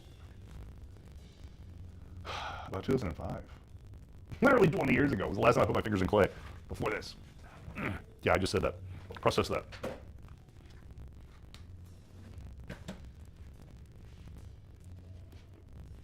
Let's see, where's the camera right now? Yeah, that's the Napoleon Dynamite emoji my partner just sent me. Thank you, Boston Tracy. Yeah, I did put a little effort into the bag, so thank you for recognizing that. What was this shit?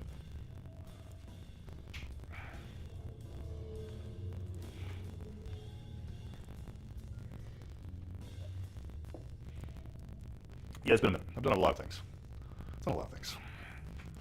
I think it's the part where I'm supposed to say I'm not proud of all of them. Like I've got some kind of nefarious past. I've done a lot of things. I'm not proud of them all. Sure, I'm not proud of them all. Yeah.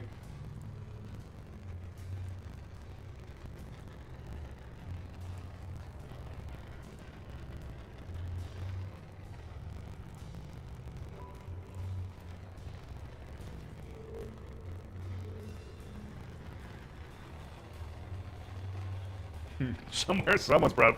Wow, that is terrible. At least my interpretation, my version of what you just said is terrible.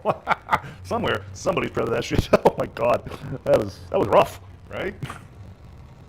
Wow, wow. Like your worst story is someone else's best story. That's kind of what I'm hearing from you right now. That's freaking awful. Thank you, Trick Light. Your worst story is someone else's legendary best story. God damn, that was rough. I may have run with scissors with that. I'm not sure that's what you intended, but that's what I just heard from you. That was rough.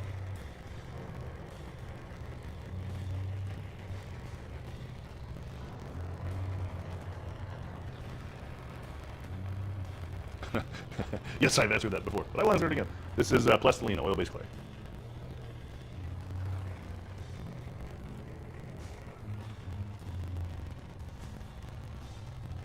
And that person is here right now.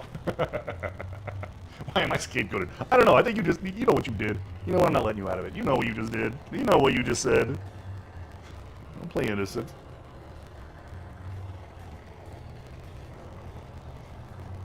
Something really shit going on that leg down there. I'll let this cool down so I can get in there and correctively massage her on her calf, because that is not okay what's going on down there.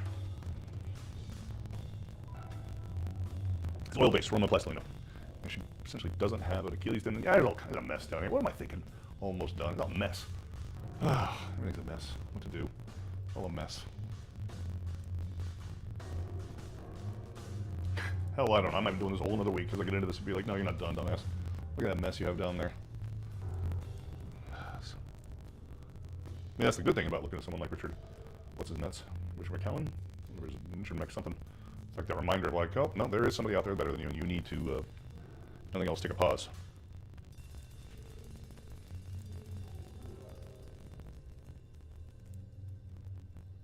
It's what an emotional roller coaster. Well, look back. What did you say? It was funny. I thought it was funny where I took it. I was joking around that there was something in my past I wasn't proud of, and your response was somewhere someone is proud of it. So, like, my mind went to, like, the idea of the story blind being that you did something you weren't proud of, but the other person in the story doesn't remember it as something they're not proud of. It's something they're very proud of. Like, your worst night is someone else's best night. Kind of how I interpreted that, which is awful, right? It's funny, though. Awful, but funny. Right, so I had the whole moment by myself. You didn't intend that? I thought it was funny. That was funny. I thought you intended that. That was funny. The idea that a story is something you regret is something else that someone else is still boasting about.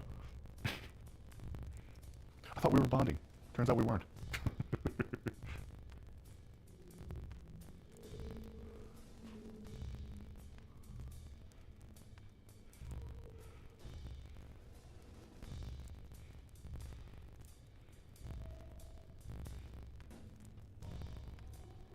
Sitting in a noisy gas station. What the hell are you doing? Why? Oh my God, woman. Beach Rocks is back. Real user. Is this loop or real life? Seriously. That's what you had to say to me. That's your contribution right now. You're gonna jump in the middle of a conversation and say, "Is this happening?" I'm getting rated. Nice. From Art Raid. Lens Crafts. Hello. Hello there. Am I muted? Am I really muted? Goddamn technology. Really? You guys aren't picking me up.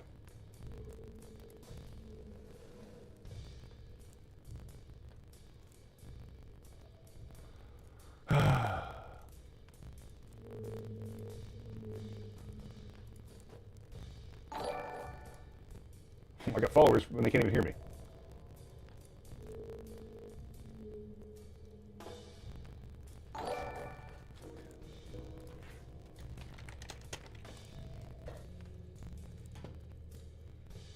What? You got people following me over on TikTok. They say they can't see me. I mean on Twitch. Not everything's annoying me. God damn it, I can't take it anymore. Everything's just annoying the shit out of me. Nothing works. Oh, there we go. Hello. I bet you can hear me now. But it's probably too loud. Ugh. Hi, Twitch. How are you? Hi. Yay.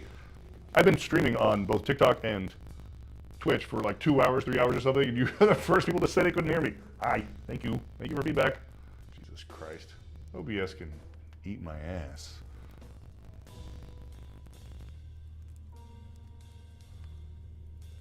Actually, that was Streamlabs. That was screwing me there, which is OBS, open source.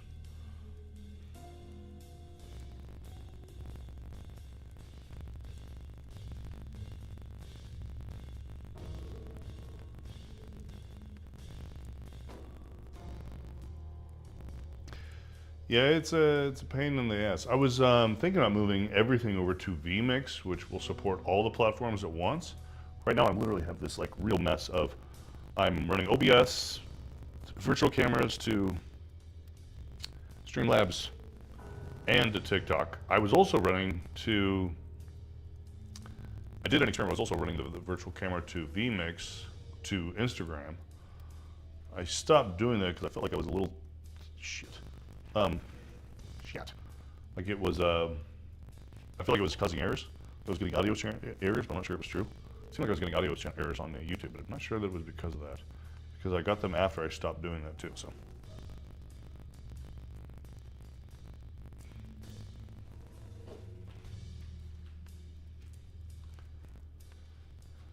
vMix, yeah, it's a professional software.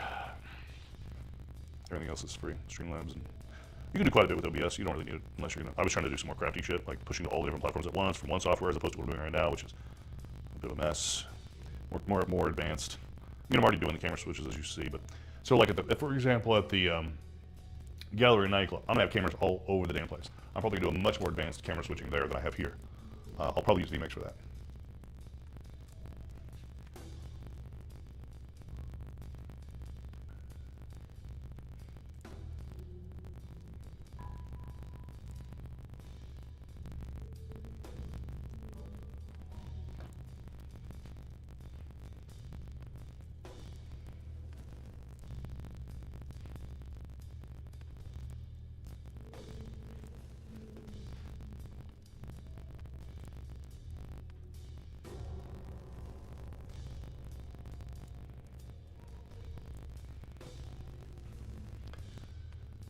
Yeah, a little bit of a poop show, but it's working.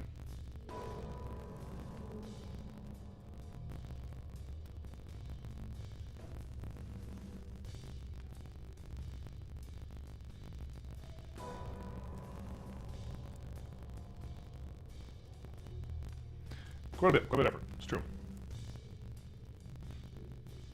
That is correct. Quite a bit of effort goes into making this happen. Especially considering there's no actual reward for it other than the, like, if you're getting something out of it, like I am. What I'm getting out of it is my interactions with you.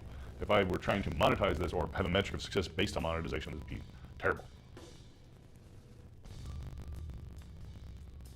For me, it's, I kind of have a bit of a diatribe on what art is. So I think that this is fundamental as far as, that's terrible. That art doesn't exist as a medium, like for example clay or paint, whatever. It's in the eye of the beholder, in the mind of the beholder more specifically. So if you're not there consuming it, it doesn't exist. And I think we're at an interesting precipice right now of interactive art, right? Well, if AI is there making images, right? If you have a video, you have a final image. If you wanted to see, if you were to write a description of what I'm doing and you were to put it into AI and you get something like it and you get your full gratification for that, then there you go, you're done. So I think, if anything, AI kind of motivated me to get back into the traditional arts because it's something it's maybe counterintuitive to say so because you've got AI producing visuals, but it's about this human connection. So that's where I think a streaming platform becomes extremely important because it's about the human connection. We are connecting as humans while I'm making it, which means that this art has value to you, whereas something that's spit out of AI has no value to you. You can just infinitely prompt and give whatever, random stuff. It's like a gambling addiction, gamification. You put it in, you get a variable response. In this case, this is about the social interaction that we are currently having. That inherently has the value for both you and me. So art is being redefined by the combination, in my opinion, the combination of social media and AI is redefining what art is as an interpersonal relationship. Yeah, you're exactly right. Would Andy Warhol experiment? Yes. Hello, Noel. Welcome.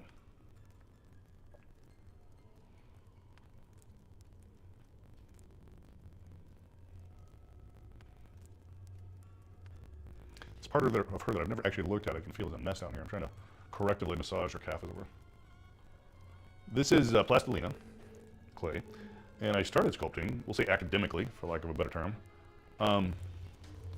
circa 1994 when I went to art school in New York.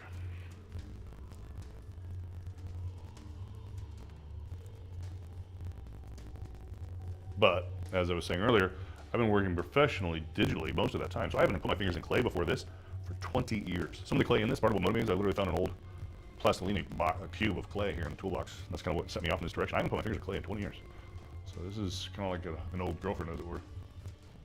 One of my tips for starting as a sculptor, get some clay. Do it. Just frickin' do it. Start moving it. Feel it.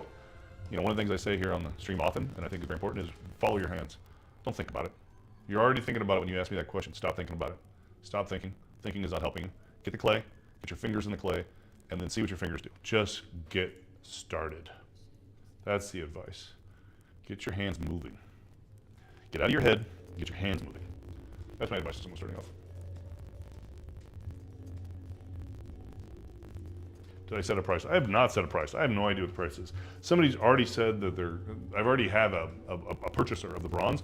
I don't even know how much it is. They're like, yeah, just let me know how much it costs. Like, Jesus Christ, okay. I don't know how much it's going to cost you this thing, guys. I've been talking to an art foundry here locally to try to figure it out. Because I am not going to build a foundry to do this. $1 million. Exactly.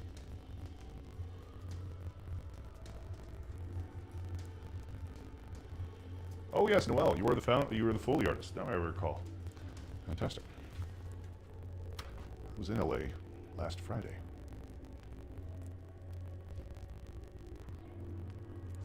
When did I start her? The calendar, it was January 7th. And to answer your question, I'm about 90 hours in that time period. This is not anyone in particular. I am a projection. Although I did admit to someone earlier that I did look at a couple pictures of Rebecca, what's her name? That's the mother in Dune, when I was working on the face. Otherwise, the closest resemblance is that she does have some similarities to my wife. Physically.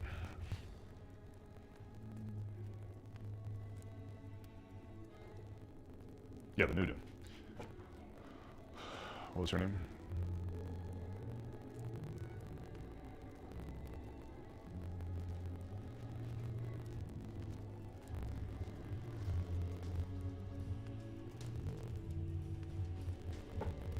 Rebecca, right? I think it was Rebecca. Rebecca something?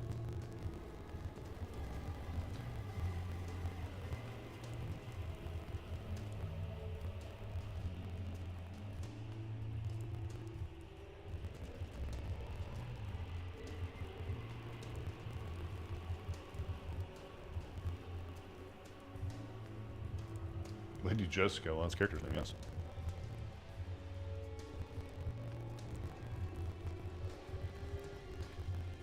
Yeah, that's why you gotta stop. Stop thinking. Start doing. Let your hands do the thinking.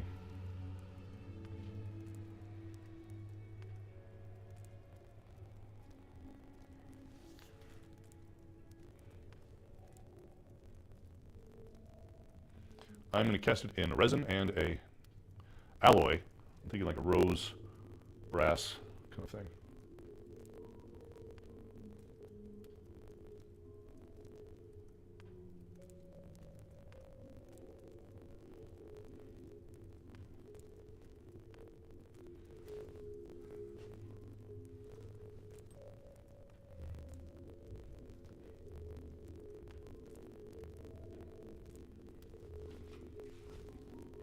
Yeah, like a bronze. Hey, hey, Tay. Hey, hey, Tay, how you doing today? I have addressed a few areas tonight that were eyesores. You know, they're not done per se, they're not like super refined, but they were eyesores. They're not eyesores now. So that's cool.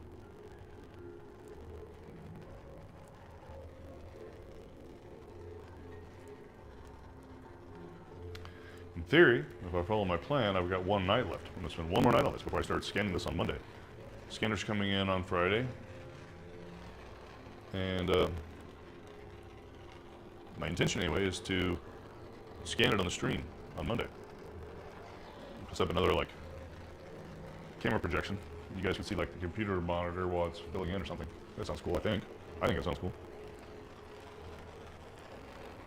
So I've been, as far as the molding, I've been talking to a foundry here in Kansas City that does art casting. I don't know, they haven't got back to me yet with cost. I'm going to start with 3D, so I'm going to scan it on next week, and I'm going to get a resin printer. And so a lot of people are expressed interest in getting resin prints. I'll probably just print them myself and ship them to you guys.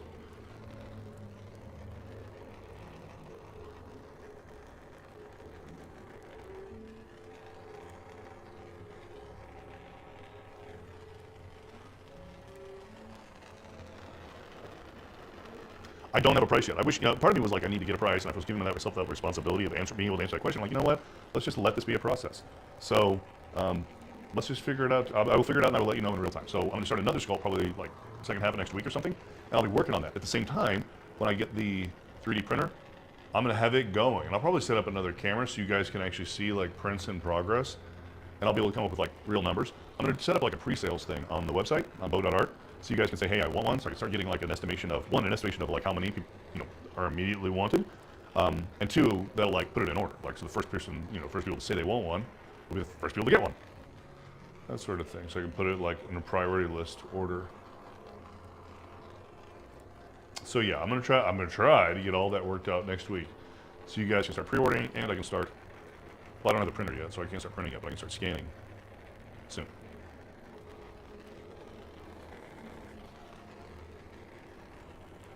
And then on the next one, assuming that people like it as much, I'll already know this stuff. Like, it'll be the second time through. I'll be able to answer, blah, blah, blah. And we'll be much more like buttoned up as far as like, oh yeah, here's the pre-order, how much it costs. Squeezle this, squeezle that. Not look like such an amateur.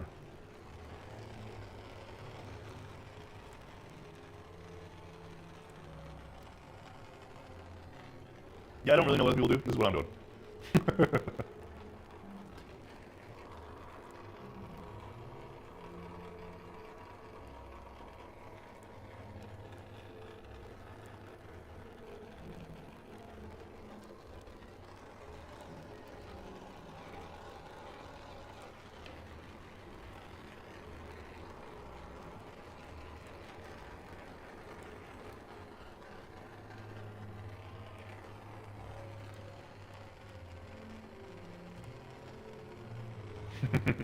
I love your attitude, Jojo. I will, yeah, I mean, part of it was like having this, I don't know what it is, like a feeling, like I needed to blah, blah, blah, be more prepared, and realize, no, this is a process. We're just going to go through this together. It's going to be bonding. We'll get it figured out. Next time, be more buttoned up, because we'll have done it once, right? Hopefully you don't just love this one. Hopefully you love the next one, too. You're like, oh my God, that's just as beautiful. And hopefully I can deliver to you at a price that you can afford, and, because I want the art out there in the world. I don't want this to be unattainable.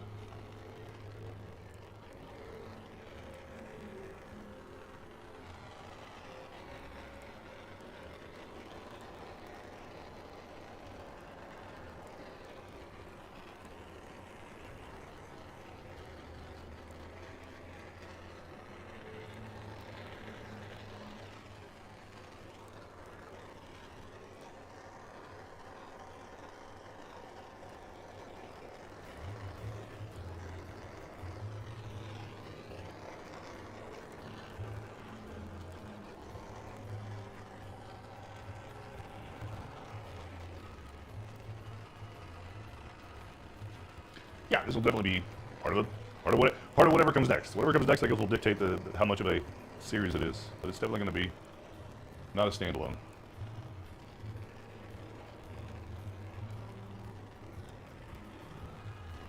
I had way too much fun with this goddamn blowtorch. It's really fun.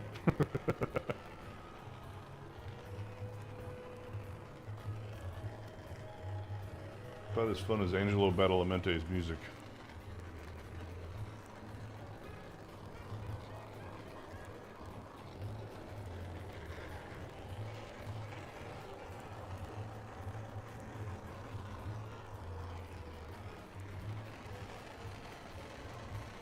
This is plastilina oil, basically. Her ass is just chunky. God, I'm regretting. It's two different types of clay. It's just not smooth.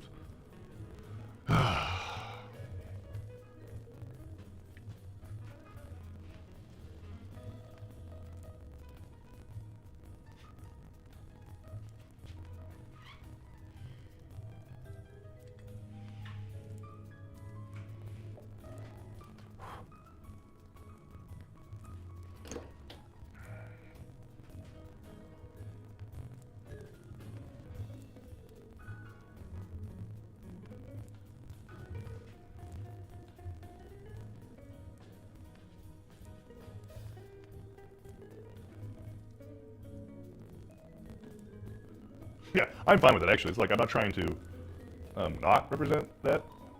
You know, there might be aberrations in the surface. It just seems so conspicuous on the surface right here. That's very apparent and round. It's like, and it is a product more of the fact that the clay is two different types of clay sitting right intermixed. It's like, oh fuck. It's really the only place in the whole sculpture where it's super apparent. There's two different consistencies of clay that are mixed.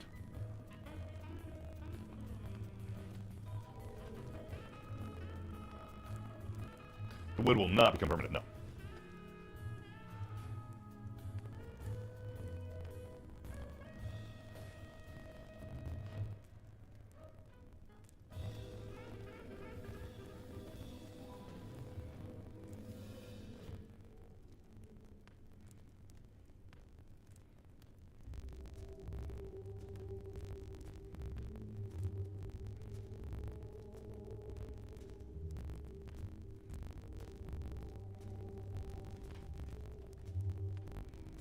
I think that worked.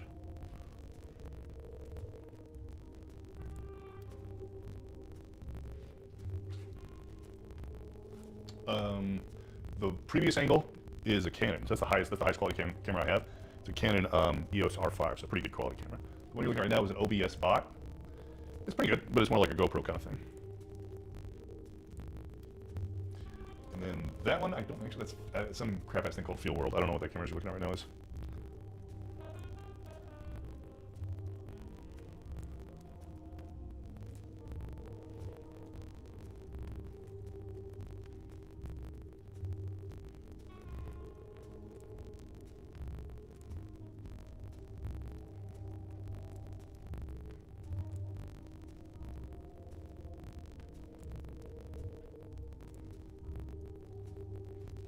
I think I got it. We'll see.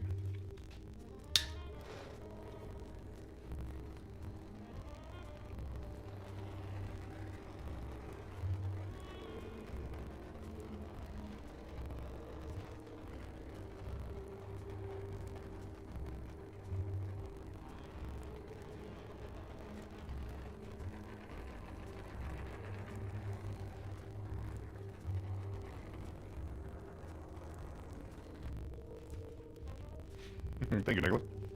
Appreciate it. It's veto time.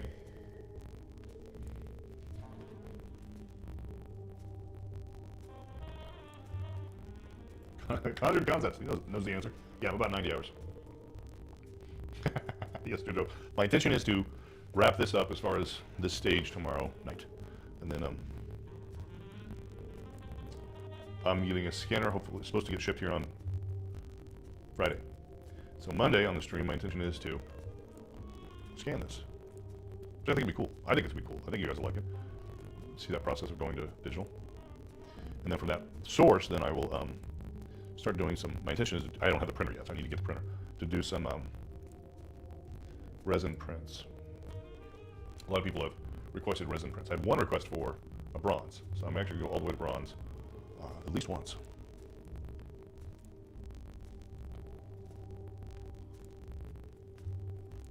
Used, honestly, fairly limited reference. I got a little bit of inspiration in the beginning from a particular pose I found in a pose library. And I was saying earlier when I was working on the face, I did look at Rebecca, what's her name, a little bit, the mom from the new Dune. And her body is definitely reminiscent of my wife, for sure. No doubt about that. But for the most part, the answer to your question is no.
Nice.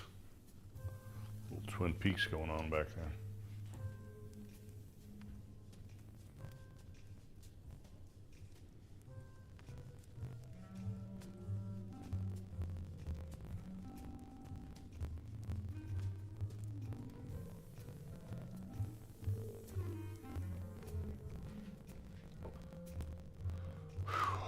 Where are we?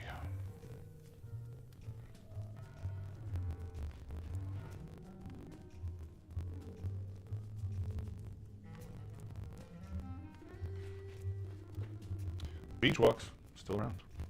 Love it. Good to see. Just put my fingernail on her chin. Get your brony.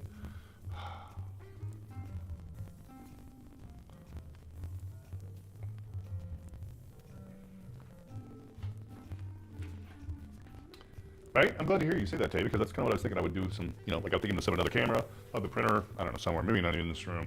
Of the printer somewhere, I'll set up a camera, and maybe I'll cut back and forth. Like as people are ordering prints of this, I'll be working on the next sculpt, but we'll cut to like, here's the in-progress print over there. I think that sounds cool. I think that sounds like a cool thing.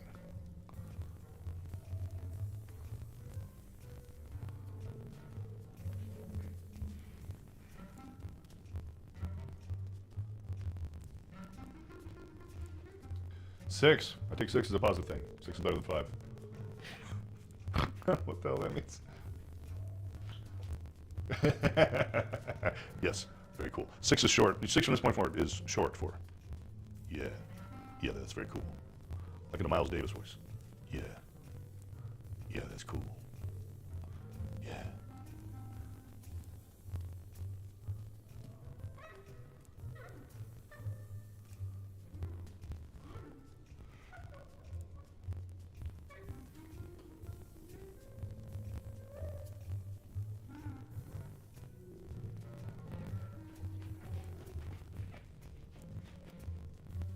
No, I'm not emotionally ready. I am not emotionally ready. The next sculpture, I would say the armature on the next sculpture is going to be that, like, what do you call it when you have the rebound? Yeah, the first girl you date after you break up. I'm going to be trying to fall in love again. That's what creating the armature for the next sculpture is going to be. Trying to fall in love again.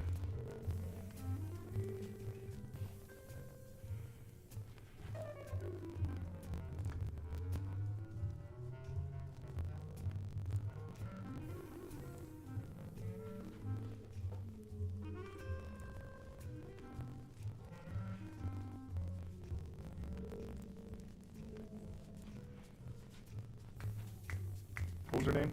Twin Peaks. It was like her theme music when she would walk and just showed her ass going back and forth. You had the sultry thing. I forgot her name. Actress. Hello, Lady Maya. Hello. Lady Maya, I want to express to you my eternal gratitude for you showing up last night.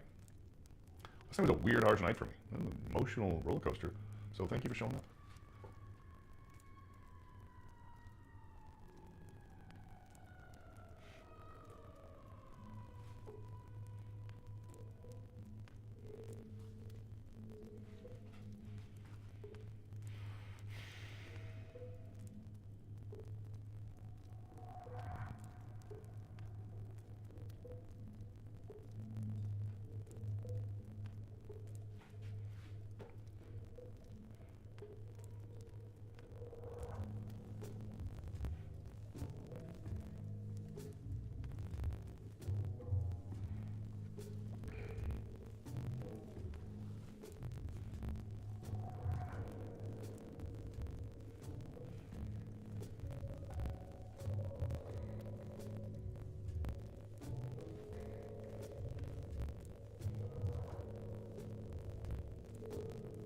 Somebody just did something. G sent heart. Me. Well, thank you. Sorry, I'm a little bit ignorant of this whole process. I'm not really knowledgeable. I think we just did something awesome. To and or for me.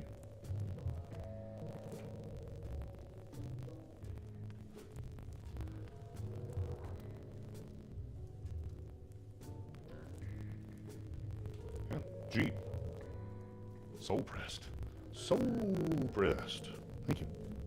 Appreciate it.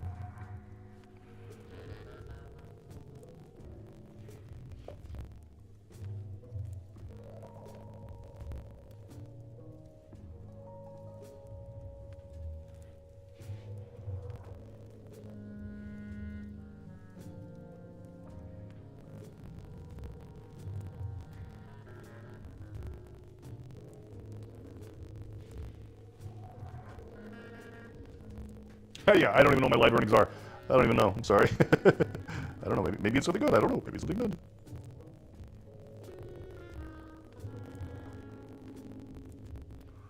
But people have been. I've got a lot of love. A lot of love. I do know I've got a lot of love from the TikTok community, so I'm feeling very appreciative of that.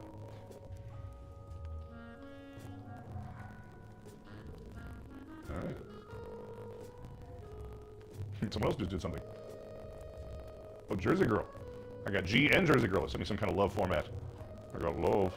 I got some love. Thank you. I've been loved. Very, very nefarious, very naughty. I got love.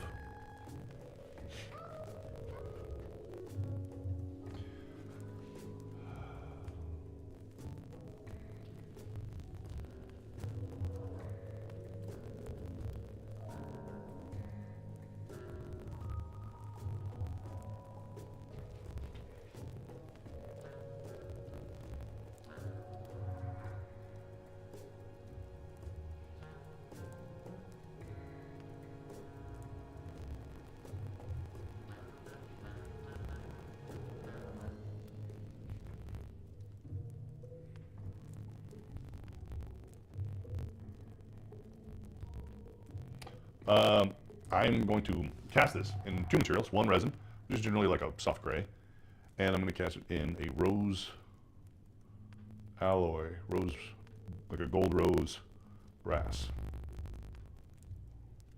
which will be shiny. That's my intention right now. Anyway.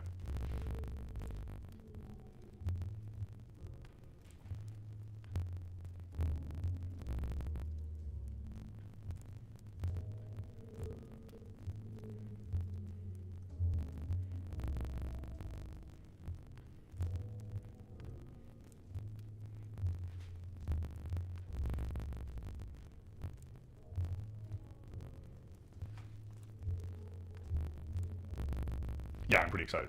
I am excited. I am excited. I don't get excited very much about very many things. I am looking forward to it. I have a lot in life to be excited about. I can't get myself excited.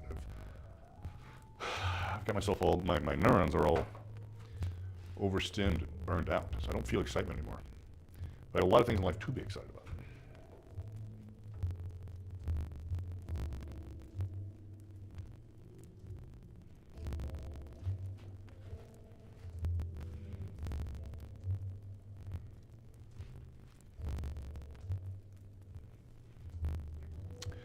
It is getting super late here, so anybody that's out there watching and wants to get notified when I'm going to come back on, well, tomorrow night I'll come back on, and then Monday I'll come back on and do this, and that's when I'll do the scanning. So if you guys want notifications of that, you should do the whatever the clicking thing. You should do that clicking thing, so you'll get notifications. Do that following click. Nikki. Hello, Nikki. And T Novel. I'm excited for this chocolate truffle I'm eating. Very good answer. Yeah, everybody follow. Click the follow button. Let's get to the chase. Click the follow button. Come back. You'll get to see me. I'm going to sculpt one more night. Got one more night of me rubbing this lady's tushy, trying to get it smooth. And then I'm going to start scanning. We're moving on to the next stage regardless. I'm going to start the resin printing and casting, making it out of metal and resin. I'm going to work on this hand some more, and these feet, and then overall just finishing everywhere. That's really it. Hand, 2 feet finishing, hand finishing, and some face finishing, and then just overall just like last looks. That's what's happening tomorrow night. She's so grown up. Exactly. I'm really curious to see what the scanner picks up as far as like, you know, these little imperfections or whatever. I don't know. I have no idea. We'll see. It'll be interesting. I'm looking forward to it. Yeah. 31 people just popped in. Oh, no, we just lost a bunch of them. Okay. All right. Love you guys. Click the clicker thing. Clickety click. Clickety clock. Come back tomorrow night. We'll get there. We're getting there. We're getting there together. Love you guys for showing up. I love you guys for showing up last night. Thank you, Maya, for coming last night. Good golly. Love you guys. A lot, actually. Thank you. Beachwalks, good to see you. Tay, good to see you. Jojo, pleasure as always. Trick Light, take care of yourself. Whatever truck stop you're sitting in right now, dear God, girl, take care of yourself, please. And we will reconnect manana.